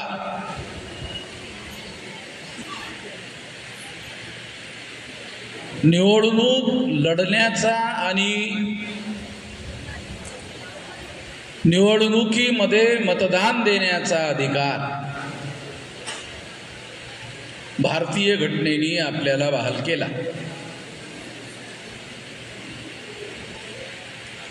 जर आपण जगाचा अभ्यास केला तर असं लक्षात येईल की अनेक देशांमध्ये मतदानाचा अधिकार मिळवण्यासाठी मोठी मोठी आंदोलनं झालीत. त्यासाठी रक्त सुद्धा सांडवायची आवश्यकता पडली आणि त्यानंतर मतदानाचा अधिकार मिळाला. हा इतिहास आहे. आपल्या लोकांना तो इतिहास माहीत नाही आहे, कारण भारतामध्ये बाबासाहेब आंबेडकरांनी घटना लिहायला घेतली आणि प्रत्येक 21 वर्ष वयावरील प्रत्येक व्यक्तीला तो शिकलेला असू द्या, तो अशिक्षित असू द्या, त्याच्याजवळ संपत्ती असू द्या, त्याच्याजवळ संपत्ती नसू द्या, त्याच्याजवळ घर असू द्या, त्याच्याजवळ घर नसू द्या, सर्वांनाच 21 वर्ष वयावरील व्यक्तीला मतदानाचा अधिकार बहाल करण्यात आला आणि नंतर तो 18 वर्षाचा करण्यात आला. म्हणजे या देशातील लोकशाहीमध्ये कुणाचं राज्य यायला हवं आणि कुणाचं राज्य यायला नको हवं हे ठरवण्याचा अधिकार आम्हाला मिळाला. किती लोकांना, अशिक्षित लोकांना सोडा, आपल्यापैकी SC ST OBC मायनॉरिटीच्या किती शिक्षित लोकांना असं कळते की आपल्या मतदानाचा अधिकार आपण आपल्या लोकांचं राज्य आणण्यासाठी केला पाहिजे. मध्ययुगीन काळामध्ये राजा बनण्यासाठी लढाया व्हायच्या, रक्तरंजित लढाया व्हायच्या, फार मोठ्या प्रमाणामध्ये रक्त सांडवलं जायचं आणि त्यानंतर जो राजा रक्तपातानंतर जिंकला जायचा तो राजा व्हायचा. पण आता लोकशाहीमध्ये तुम्हाला मुख्यमंत्री व्हायचं असेल किंवा देशाचा प्रधानमंत्री व्हायचं असेल, रक्ताचा एकही थेंब सांडवण्याची आवश्यकता नाही. लाईननं उभं राहा, शांतपणे मतदान करा आणि तुमचे आमदार खासदार निवडून आणा. ते जर बहुसंख्य असतील तर त्यांचा मुख्यमंत्री होईल, त्यांचा प्रधानमंत्री होईल. ही बाब अजूनही आपल्या शिकले सवरलेल्या लोकांना लक्षात आलेली नाही. अशिक्षित लोकांना लक्षात आलेली नाही असं मी म्हणून राहिलो नाही. त्यांचा प्रश्नच नाही. शिकलेल्या लोकांना समजून येत नाही.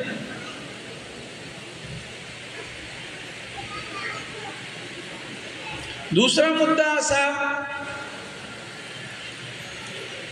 17 ऑगस्ट 1932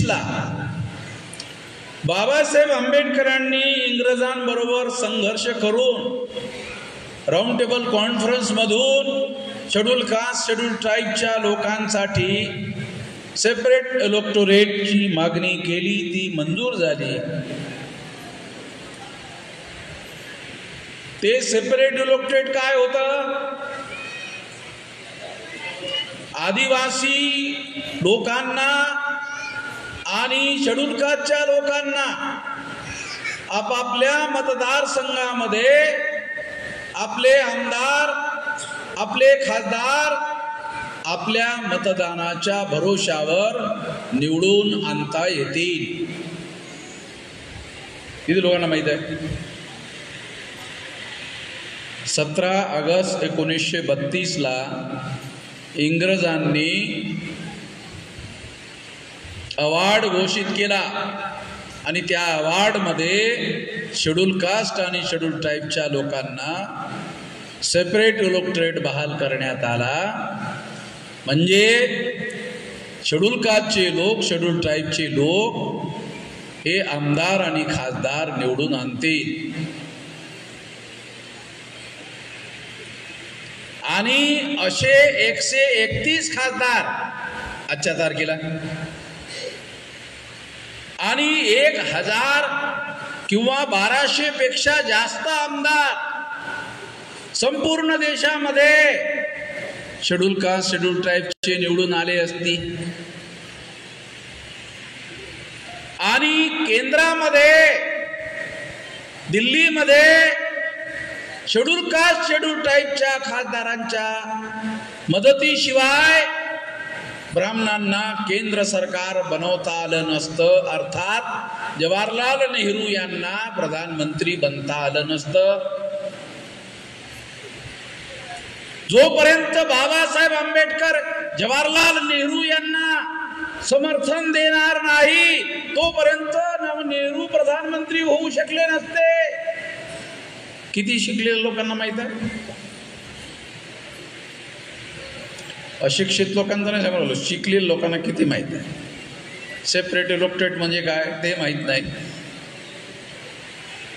सेपरेट इलेक्टोरेट म्हणजे शेड्यूल कास्टच्या मतदारांना शेड्यूल कास्टचा कॅन्डिडेट निवडता येईल, ब्राह्मणांना शेड्यूल कास्टचा कॅन्डिडेट निवडता येणार नाही. मला समजून यावं म्हणून सोप्या भाषेत समजून सांगतो.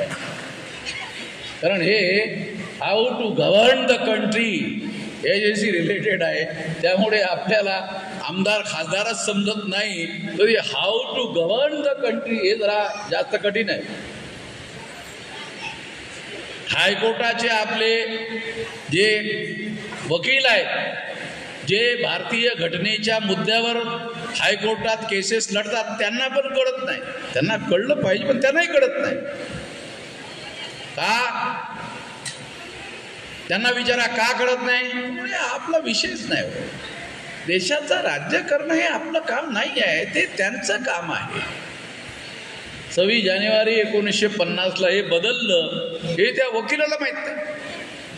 हे जुनं बोलून राहिलं. ते 26 जानेवारी 1950ला भारतामध्ये घटना लागू झाली आणि प्रत्येक 21 वर्ष वयावरील व्यक्तीला मतदानाचा अधिकार मिळाला आणि त्याला हे ठरवण्याचा अधिकार मिळाला राज्याचा मुख्यमंत्री कोण असेल आणि देशाचा प्रधानमंत्री कोण असेल. ही आहे लोकशाही. हे समजलं पाहिजे. अजूनही आपल्या शिकलेल्या लोकांना कळत नाही तर ते अशिक्षित लोकांना काय सांगणार आहे. शेड्यूल कास्ट, शेड्यूल ट्राईब आणि बॅकवर्ड क्लास ह्या 3 लोकांची मतसंख्या 74.5% आहे. पण देशाचा प्रधानमंत्री कोण बनायला पाहिजे? SC ST OBCचा माणूस बनायला पाहिजे. मग आता कोण बनलेला आहे? मोदी. मोदी कोण आहे? OBC. तो कोणत्या पक्षातर्फे बनला? भाजपातर्फे बनला. मग भाजपा हा पक्ष मोदीचा आहे का? नाही, RSSचा आहे. RSS कोणाचा आहे? बामणाचा आहे. म्हणजे बामणांनी या मोदीला प्रधानमंत्री म्हणून ठेवून घेतलं. समजतं? त्याला आपल्या माणसांना एवढ्या सोप्या भाषेत सांगितलं तरी कळत नाही. बघा बायकांना कळून राहील. ठेवण्याशी संबंधित मुद्दा त्या स्त्रियांना लवकर कळते.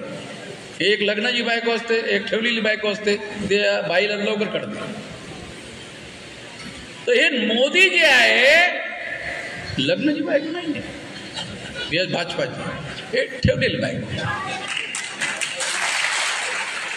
एवढं सरळ मला बोलावं लागते, त्याच्यानंतर टाळ्या वाजतात. त्याला कळतच नाही. आपल्याला कळलं पाहिजे ना, पण कळत नाही.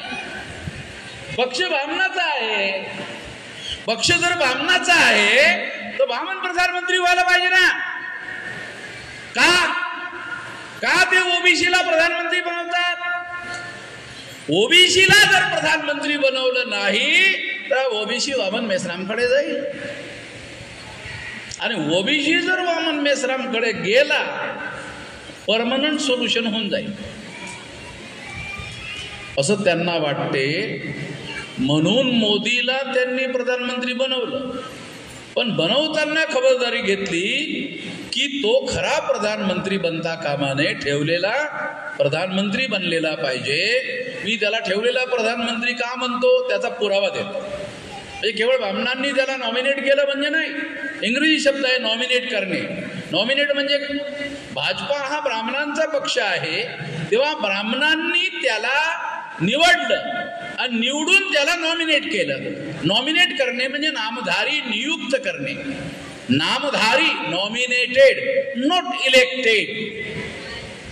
The elected and nominated, the difference between elected and nominated. हे माझे शब्द आहे बाबासाहेबाचे. याला बाबासाहेबाचा अजूनही आमच्या शिकलेल्या लोकांना कळत नाही ते इंग्रजी. हे बाबासाहेबांचे शब्द आहेत, माझे शब्द नाहीत. हे राऊंड टेबल कॉन्फरन्समध्ये बाबासाहेब आंबेडकरांनी वापरलेले शब्द आहेत. आपले लोक एक तर वाचत नाहीत, जे वाचतात त्यांना कळत नाही. ही एक समस्या आहे. आणि मग ते काय करतात? काँग्रेसच्या पाठीमाग, उरले सुरले बीजेपीच्या पाठीमाग, त्याच्या पाठीमागे जातात.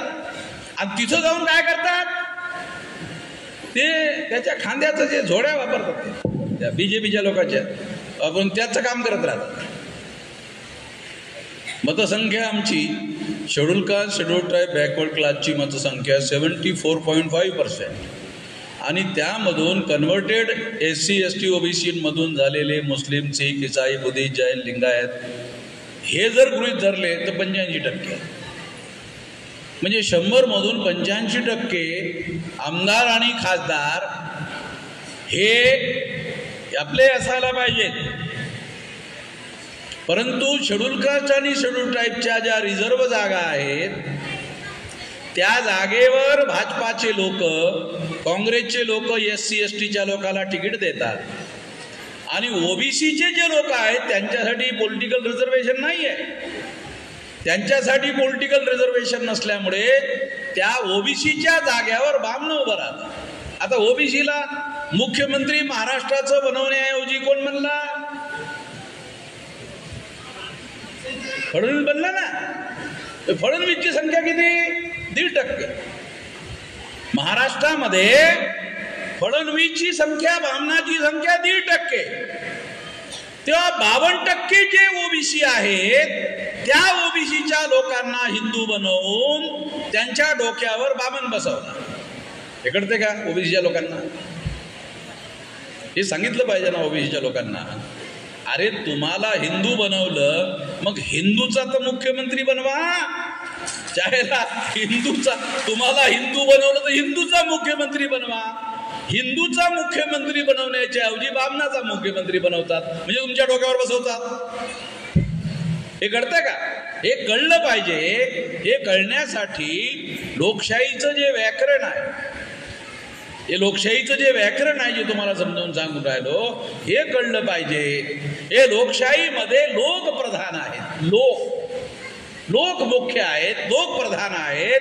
तेव्हा ह्या लोकांची संख्या गृहीत धरून राज्य या देशामध्ये SC ST OBC मायनॉरिटीच्या लोकांचं राज्य या देशामध्ये यायला पाहिजे होतं. तेव्हा तसं होताना दिसत नाही. त्याचं कारण असं की SC ST OBC मायनॉरिटीचे लोक आपले मतं एकतर BJPला देतात, नाही तर दुसरी मतं काँग्रेसला देतात. काँग्रेस गेली की BJP येते, BJP गेली तर काँग्रेस येते. हे आलटून पालटून. म्हणजे आपल्या लोकांचं डोकं कुठपर्यंत चालते? BJP गेली की काँग्रेस आणि काँग्रेस गेली की BJP.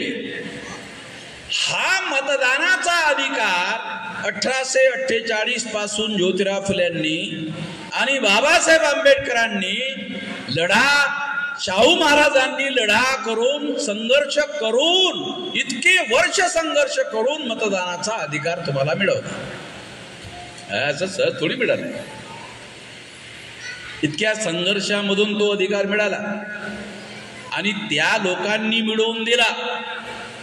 त्या लोकांनी मिळवून दिलेला हा जो अधिकार आहे, त्या अधिकाराला देण्याच्या पाठीमागे बाबासाहेब आंबेडकरांनी लिहून ठेवलंय. काल्पनिक सांगत नाही. कशासाठी? मतदानाचा अधिकार शासन करती जमात बनण्यासाठी लिहून ठेवलंय. म्हणजे तुम्हाला मी माझ्या जवळचं सांगून राहिलो, हे लिहून ठेवलंय की हे शासन करती जमात बनण्यासाठी तलवार चालवायची जरूरत नाही, बंदूक हत्यार चालवायची जरूरत नाही. शांतपणे लाईन मध्ये उभं राहा आणि आपल्या लोकांना शांतपणे मतदान करा. तुमचा मुख्यमंत्री, तुमचा प्रधानमंत्री.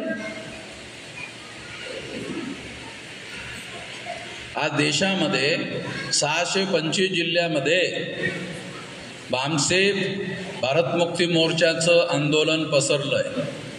वयाच्या 19व्या वर्षापासून मी हे काम करून राहिलो. आज माझं वय 68 आहे. म्हणजे इतक्या वर्षापासून देशभर मी हे काम करत आहे आणि एवढं मोठं संघटन निर्माण झालेलं आहे. हे एवढं मोठ्या संघटनेच्या माध्यमातून 2030 पर्यंत आम्ही असं प्लॅन बनवला आहे की या देशामध्ये 6 लाख गावामध्ये 15 लाख बूथवर संघटन निर्माण झालं पाहिजे. ते तुम्ही केलं पाहिजे. हे जर तुम्ही केलं बूथवर संघटन तर काय होईल? या देशामध्ये आंदोलन राहणार नाही, जन आंदोलन होईल.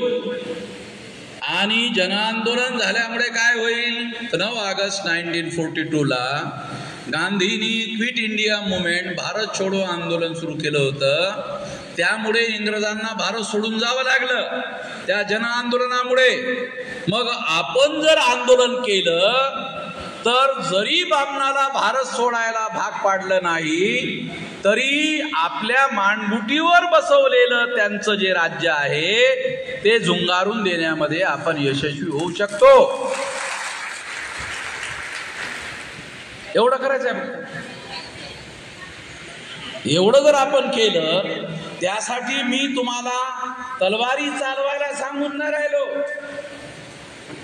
त्यासाठी आमच्या महापुरुषांनी तुम्हाला मतदानाचा अधिकार बहाल केला. जेव्हा जेव्हा निवडणुका येतात, आता महाराष्ट्रात ग्रामपंचायत, तालुका पंचायत, जिल्हा पंचायत निवडणूक आहेत ना, या सर्व ठिकाणी आपण आपलं राज्य आणू शकतो. उद्या बीजेपीचे लोक काय म्हणतील? ठीक आहे, वामन मेश्राम असं म्हणतात SC ST OBCच्या लोकांचं राज्य आणतो. ओके, ठीक आहे, आम्हीच बनवतो SC ST OBCच्या लोकांना. काँग्रेसचे लोक म्हणतील आम्ही बनवतो. पण त्यांचा मायबाप कोण? त्यांचा मायबाप कोण? त्यांचा मायबाप तो वामन. म्हणजे याचा अर्थ असा की ते जे जिल्हा परिषदेचे अध्यक्ष होतील ते फक्त भोपनजी होतील, भोपनजी बडवून ठेवलेले. त्याचे सर्व निर्णय ते RSSच्या ज्या तालुका जिल्हा कमिट्यामध्ये जे बामन बसलेले आहेत पडद्याच्या पाठीमागं, ते म्हणतील तसं करत राहतील. आणि त्याला ते काय म्हणतात? राष्ट्रवाद. अरे बामन या देशाचा रहिवासीच नाही, चायला राष्ट्रवाद कसं चालवत रे? तो जो या देशाचा मूळच रहिवासीच नाही आहे तर त्याचा राष्ट्रवाद कुठला? विदेशी लोकांचा राष्ट्रवाद कसा असू शकतो? जे विदेशी लोक आहेत, ब्राह्मणांचा DNA विदेशी आहे, तेव्हा त्या विदेशी लोकांचा DNA भारतीय नाही आहे, त्यांचा राष्ट्रवाद कसा असू शकतो? तेव्हा हा राष्ट्रवाद आमच्या SC ST OBCच्या लोकांना गधा बनवण्यासाठी आहे. आपण लोक राष्ट्रवादी आहोत. आपण लोक राष्ट्रवादी कसे आहोत? स्वाभाविक राष्ट्रवादी, ओढून ताणून नाही, रक्तातच आपल्या राष्ट्रवाद आहे. आपण आपल्या देशाच्या विरोधामध्ये विचार करून सुद्धा काम करू शकत नाही. म्हणजे स्वाभाविक आपण राष्ट्रभक्त लोक आहोत. तेव्हा ह्या स्वाभाविक राष्ट्रभक्त लोकांना BJPचे लोक राष्ट्रवादी बनवून गध बनवतात. इकडे या तुम्हाला राष्ट्रवाद आमच्याकडे आहे. तेव्हा या माध्यमातून आपले प्रश्न सुटू शकत नाही. त्याचं कारण आपलं आंदोलन स्वाभिमानी असलं पाहिजे, स्वावलंबी असलं पाहिजे, आत्मनिर्भर असलं पाहिजे, आपला नेता असला पाहिजे, आपलं नेतृत्व असलं पाहिजे, आपला उद्देश असला पाहिजे, आपली विचारधारा असली पाहिजे, आपला प्रतिनिधी असला पाहिजे. हे सर्व असेल तर आपलं आहे. आपला पक्ष असला पाहिजे, आपलं संघटन असलं पाहिजे, त्याची विचारधारा असली पाहिजे, त्याचा उद्देश असला पाहिजे, आपलं असलं पाहिजे. आपलं असेल तर आपण करू शकतो.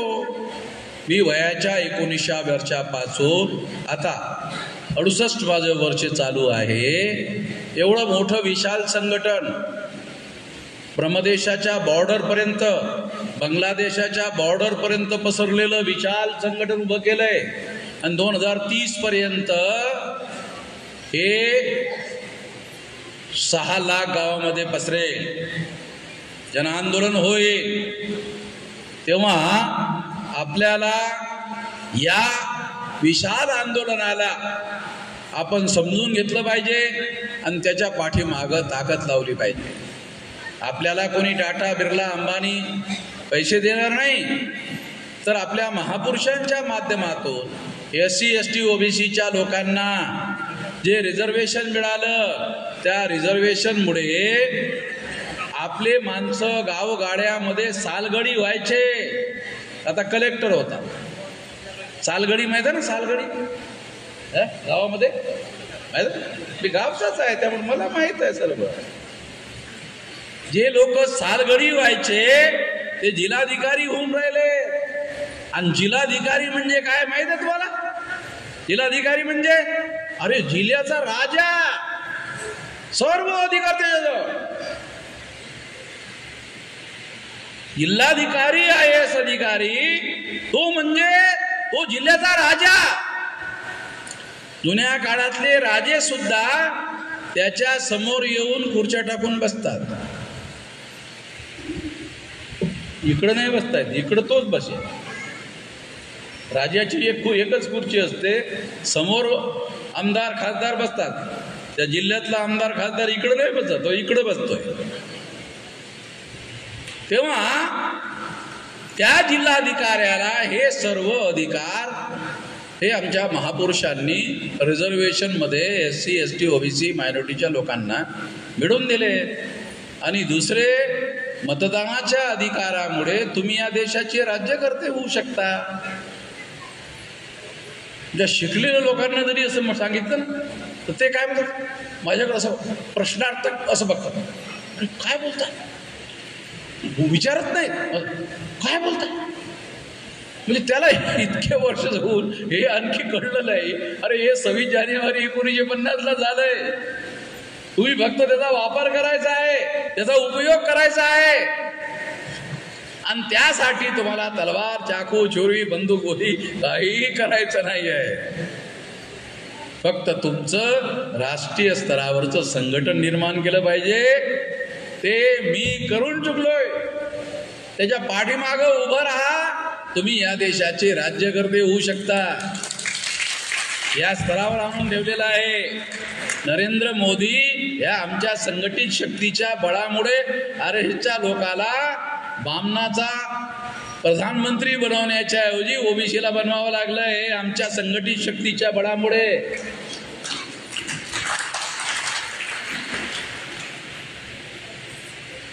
तेव्हा ही संघटित शक्ती आपल्याला वाढवली पाहिजे. 6 लाख गावापर्यंत घेऊन गेलं पाहिजे. आणि गावामध्ये SC, ST, OBCच्या लोकांना, मायनॉरिटीच्या लोकांना एकत्रित केलं पाहिजे. आपसामध्ये SC, ST, OBC मायनॉरिटीच्या लोकांनी आपसामध्ये कुठल्या प्रकारचा छोट्या छोट्या मुद्द्यासाठी, नोकरीसाठी संघर्ष करता कामा नये. ते लोक आमच्यामध्ये भांडणं लावण्याचं कामं करतात. या भांडणं लावण्याचा परिणाम 1.5% असलेला बामण मुख्यमंत्री बनतो रे. अरे आपल्यामध्ये भांडणं लावल्यामुळे तो 1.5% बामण मुख्यमंत्री बनतो. आपल्यामध्ये भांडणं लावल्यामुळे तो 1.5% मुख्यमंत्री बनतोय. आपण भांडत राहतो, हे आपल्याला समजतच नाही. हे समजलं पाहिजे आणि यामध्ये बदल घडवून आणण्यासाठी प्रयत्न केला पाहिजे. आदिवासी लोकांनी राष्ट्रीय आदिवासी एकता परिषदेच्या माध्यमातून एवढा मोठा कार्यक्रम आयोजित केला. त्यामध्ये ऐकणारे आदिवासी, मार्गदर्शन करणारे आदिवासी मूल्यवान. काँग्रेसकडे गेला तर ऐकणारे आदिवासी आणि मार्गदर्शन करणारे बामण. BJPकडे गेलात तर ऐकणारे आदिवासी आणि मार्गदर्शन करणारे बामण. फरक सांगून राहील तुम्हाला. सोपं करून सांगू राहिलो. इथं काय ऐकणारे आदिवासी आणि बोलणारे आदिवासी. ऐकणारे आदिवासी, नेतृत्व करणारे आदिवासी. तिकडं काय काँग्रेसकडे ऐकणारे आदिवासी आणि नेतृत्व करणारे बामण. मग ते मोठे मोठे कार्यक्रम लावतात, त्याचा सारा पैसा बामण खर्च करतात. त्यासाठी गाड्या बुक करतात आणि आमचे आदिवासी लोक त्यांच्या गाड्यामध्ये फुकटात बसतात. फुकटात बसल्यानं होणार आहे का ते? फुकटात बसल्यानं राजा होता येते का? मग बघा, एवढा मोठा अधिवेशन घेतलंय, एक नवा पैसा बामणाकडून घेतला नाही. आदिवासीचं अधिवेशन, आदिवासीकडूनच पैसा आणि आदिवासीचाच हॉल आणि आदिवासीचेच मार्गदर्शक झालं. याला म्हणतात आत्मनिर्भरता. आत्मनिर्भरता कशाला म्हणतात ते सांगून राहिलं. म्हणजे हे करता येत आहे. आपल्यामधले काही लोक जे काँग्रेसच्या पाठीमागे गेले, बीजेपीकडे गेले, ते काय म्हणतात, मेश्राम जी आप बात तो ठीक कर रहे, कान को अच्छा लगता है, मगर कर नहीं सकते. हे केलं ना, हे काय हे केलंय, हो नहीं सकता. अरे हो गया. ये हो सकता है, जो हो सकता है वो और भी आगे बड़ा हो सकता है. ये हमको ध्यान रखना चाहिए. इतना ही इस मौके पर मैं कहना चाहता हूँ. बचा कुचा और बाद में बताऊँ.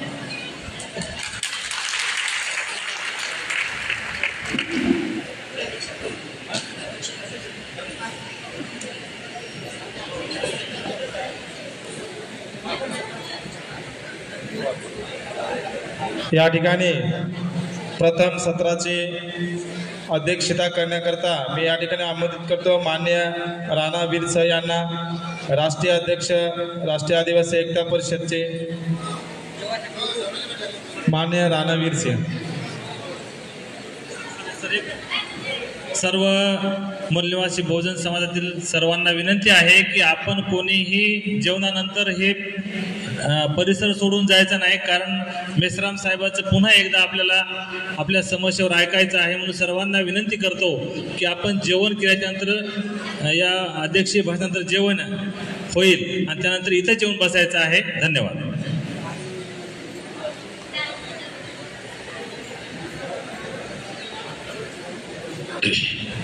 सम्मानीय मंच,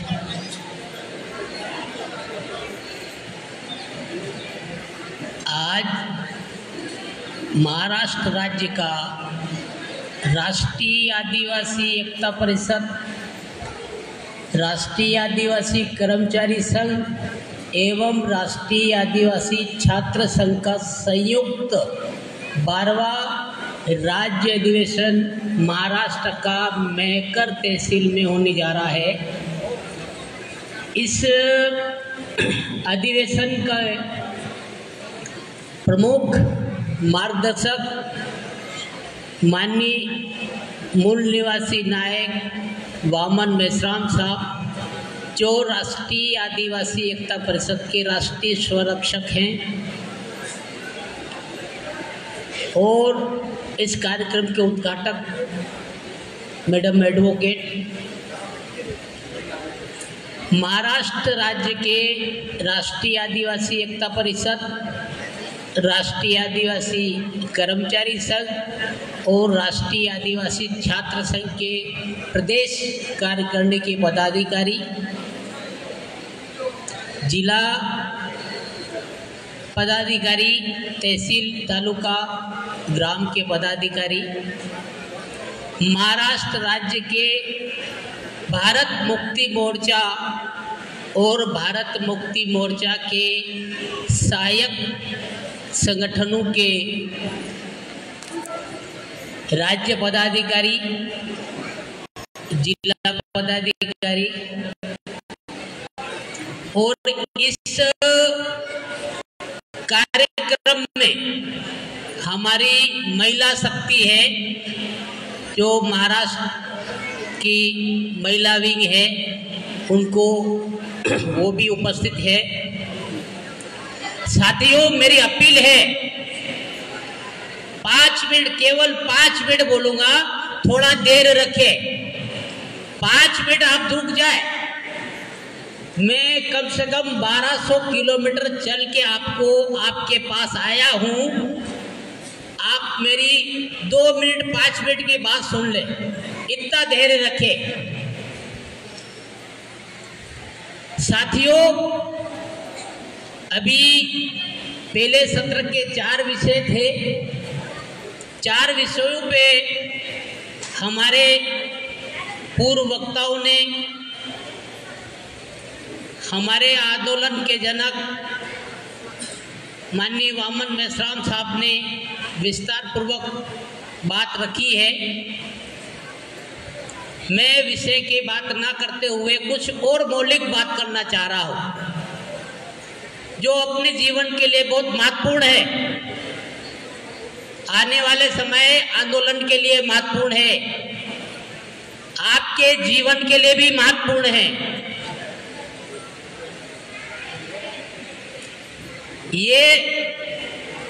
ये जो विषय हमारी समस्याएं हैं, परेशानियां हैं, हमें वंचित किया जा रहा है, ये पूना पैक्ट का कारण है।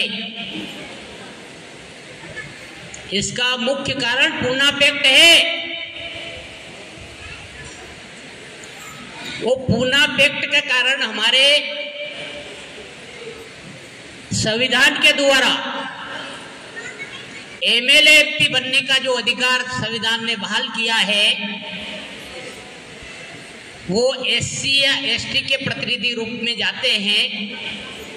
उन पे आप आशा लगा के बैठे हैं कि हमारा एमपी चला गया है, हमारा एमएलए चला गया है, हमारा कल्याण करेगा, परंतु ऐसा नहीं है साथियों।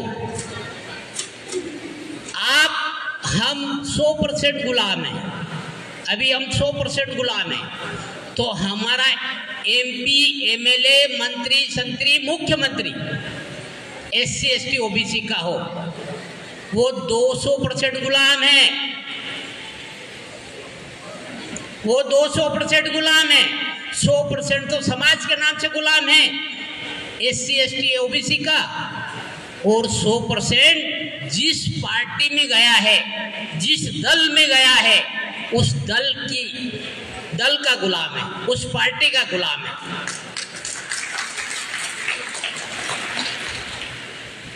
तो उस पे आस लगा के बैठने की जरूरत नहीं है। अभी तक होता तो आप आज़ादी का 1952 से लोकतंत्र चालू हुआ है, जब से हमारे एमपी, एमएलए, मंत्री, संतरी सब बन रहे हैं। जितना हमारा संविधान ने अधिकार दिया, उनमें से कुछ अधिकार दिलाने में ये कामयाब होते हैं। इतना घटिया कार्य हो रहा है जो मायके में बोलना अच्छा नहीं।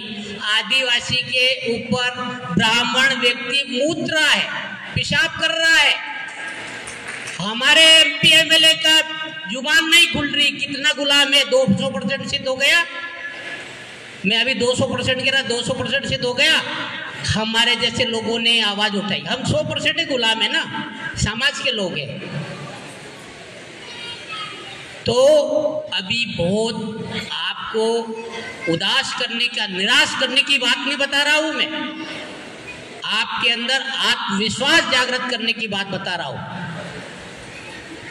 अभी वर्तमान परिस्थिति में, वर्तमान दौर में मूल निवासी नायक वामन मेश्राम साहब का निरंतर निरंतर निरंतर निरंतर जागरण प्रबोधन सत्र निरंतर, ये लगभग 5 दशक से चलता आ रहा है। ये 5 दशक से चलता आ रहा है और 5 दशक में पूरे भारत में मौलिक परिवर्तन हो रहा है। अभी हमारे प्रधानमंत्री के बारे में बता रहे थे, अभी भारत का है तो हमारा ही कहना पड़ेगा ना, नहीं है तो प्रधानमंत्री तो भारत का ही है ना, हम भी भारत के हैं। हमारे भारत के राष्ट्रपति है ना, हमारे ही है, वो एसटी के ही है। सुप्रीम कोर्ट के न्यायाधीश हमारे समाज के ही है। मेरी मौलिक बात क्या कहना चाह रहा हूं समझ में आ रहा है? ये आंदोलन का प्रभाव क्षेत्र का मामला है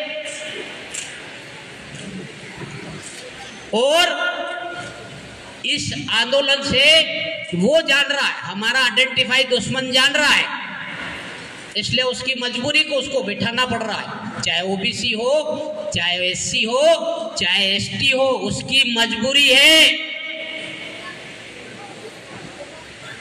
इसलिए साथियों और मौलिक परिवर्तन हो रहा है, बहुत बड़ा परिवर्तन हुआ है। अभी तक हम केवल किसी राजनीतिक पार्टी के उसमें जाते थे, सुनकर वापस आते थे और मौका लगा तो ताली बजा देते थे। अभी तक हमारा समाज ऐसे ही करता था। जब से बामसेप के नेटवर्क में आया है, बामसेप की विचारधारा में आया है, जब से परिवर्तन हो रहा है समाज में, बहुत बड़े रूप में परिवर्तन होता आ रहा है। परिवर्तन क्या हुआ है कि जो बोलना नहीं जानता था, बामसेप ने उसको बोलना सिखा दिया। ये बामसेप का परिवर्तन है। एससी, एसटी, ओबीसी और समय समय पे धर्म परिवर्तित हुए सभी मूल निवासियों में नेतृत्व करने वाले ऐसे नेतृत्वकर्ताओं का निर्माण बामसेप ने और वर्तमान हमारे इस आंदोलन के जनक वामन मेश्राम का अर्थक निरंतर प्रयास से कई क्षेत्रों में नेतृत्व पैदा किया है, महिलाओं में नेतृत्व पैदा किया है। और इतना बोलने लगे कि चिट्ठी देना पड़ती है। हमारे एक छोटे से तहसील या गांव के कार्यकर्ता अगर माइक पे बोलने आए, ये सब बामसेप की देन है। तो यहाँ बोलने वाले हमारे हैं और सुनने वाले भी हमारे हैं। तो आने वाले समय में क्या होगा, इन्हीं में से राज करने वाला वर्ग भी यही होगा। ये मौलिक परिवर्तन होने वाला है। अभी मौलिक परिवर्तन दिखाई दे रहा है।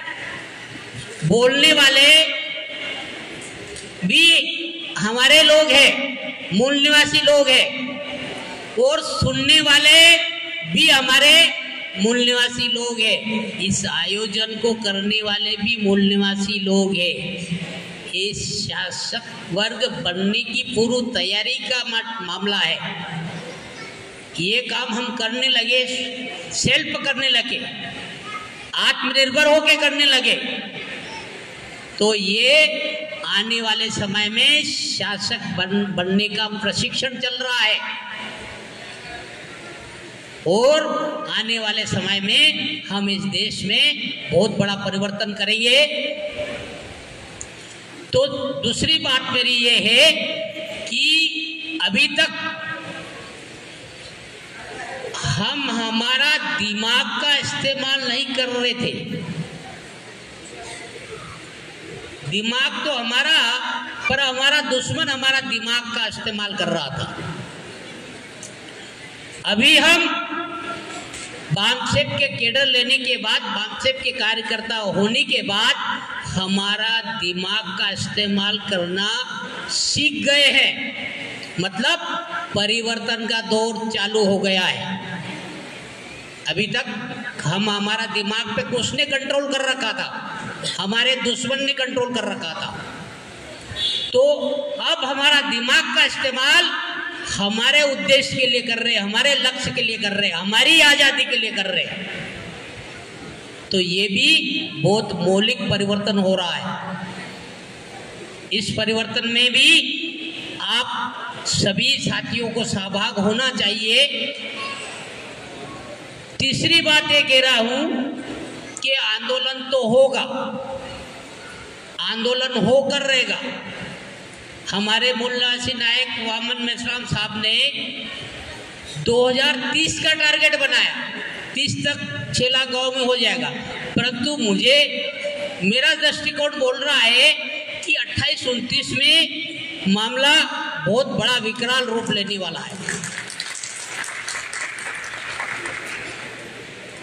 क्यों लेने वाला है? ये मेकर जैसे तहसील प्लेस के कार्यक्रम में हमारी उपस्थिति है, मतलब हमारी जागरूकता का प्रतिशत बढ़ रहा है। मतलब हमारे महापुरुषों की विचारधारा हमारे लोगों में जा रही है। अगली बात, एक मौलिक बात कहना चाह रहा हूं। अभी समाज को वामसेप ने ये पहचान कराने में कामयाब हो गया है कि ये दुश्मन है, दुश्मन को आइडेंटिफाई कर दिया। 3.5% दुश्मन को आइडेंटिफाई कर दिया। उसके बाद अब उसका दोस्त कौन है? समाज की आशा है कि मेरा दोस्त वही है वामसेप, और वामसेप के सारे अपसुट विंगे, वामसेप ही मेरा दोस्त है। ये इस बीमारी से, इस परेशानी से, इस गुलामी से मुक्त करने में कामयाब हो सकता है, कामयाब करवा सकता है। तो दोस्त कौन हो गया? वामसेप हो गया। दुश्मन कौन हो गया? विदेशी यूरेशियन ब्राह्मण हो गया। ये अब लगातार विचारधारा चलने से हमारा मौलिक परिवर्तन हुआ है। तीसरी और आखिरी बात कह के मैं बंद करना चाह रहा हूं। ये राष्ट्रीय आदिवासी एकता परिषद, राष्ट्रीय आदिवासी एकता परिषद क्यों बनाया? राष्ट्रीय आदिवासी एकता परिषद के माध्यम से इस देश में 2022 में भारत बंद करवाया गया था इस बैनर के तले। इसके सपोर्ट में भारत मुक्ति मोर्चा और भारत मुक्ति मोर्चा के सहयोगी संगठन थे। ये वो संगठन है राष्ट्रीय आदिवासी एकता परिषद, जो भारत बंद करने वाला संगठन है, पूरे देश में प्रस्तावित संगठन है। दूसरा, ये राष्ट्रीय आदिवासी एकता परिषद की हम जिला यूनिट बना रहे हैं। ये बनाने के पीछे का केवल राष्ट्रीय आदिवासी एकता परिषद राष्ट्रीय आदिवासी के तो कल्याण करेगा, आदिवासी का तो काम करेगा, आदिवासी की सामाजिक, आर्थिक, धार्मिक, राजनीतिक समस्याओं का समाधान तो करेगा, परंतु उस जिले में आदिवासी रहते हैं, वहाँ एससी का भाई रह रहा है, ओबीसी का भाई रह रहा है और अन्य हमारे माइनॉरिटी का भाई रह रहा है, उसके भी सामाजिक, आर्थिक, राजनीतिक सभी तरह की समस्याओं को समाधान करने में साथ सहयोग करेगा, उसकी भी लड़ाई लड़ेगा।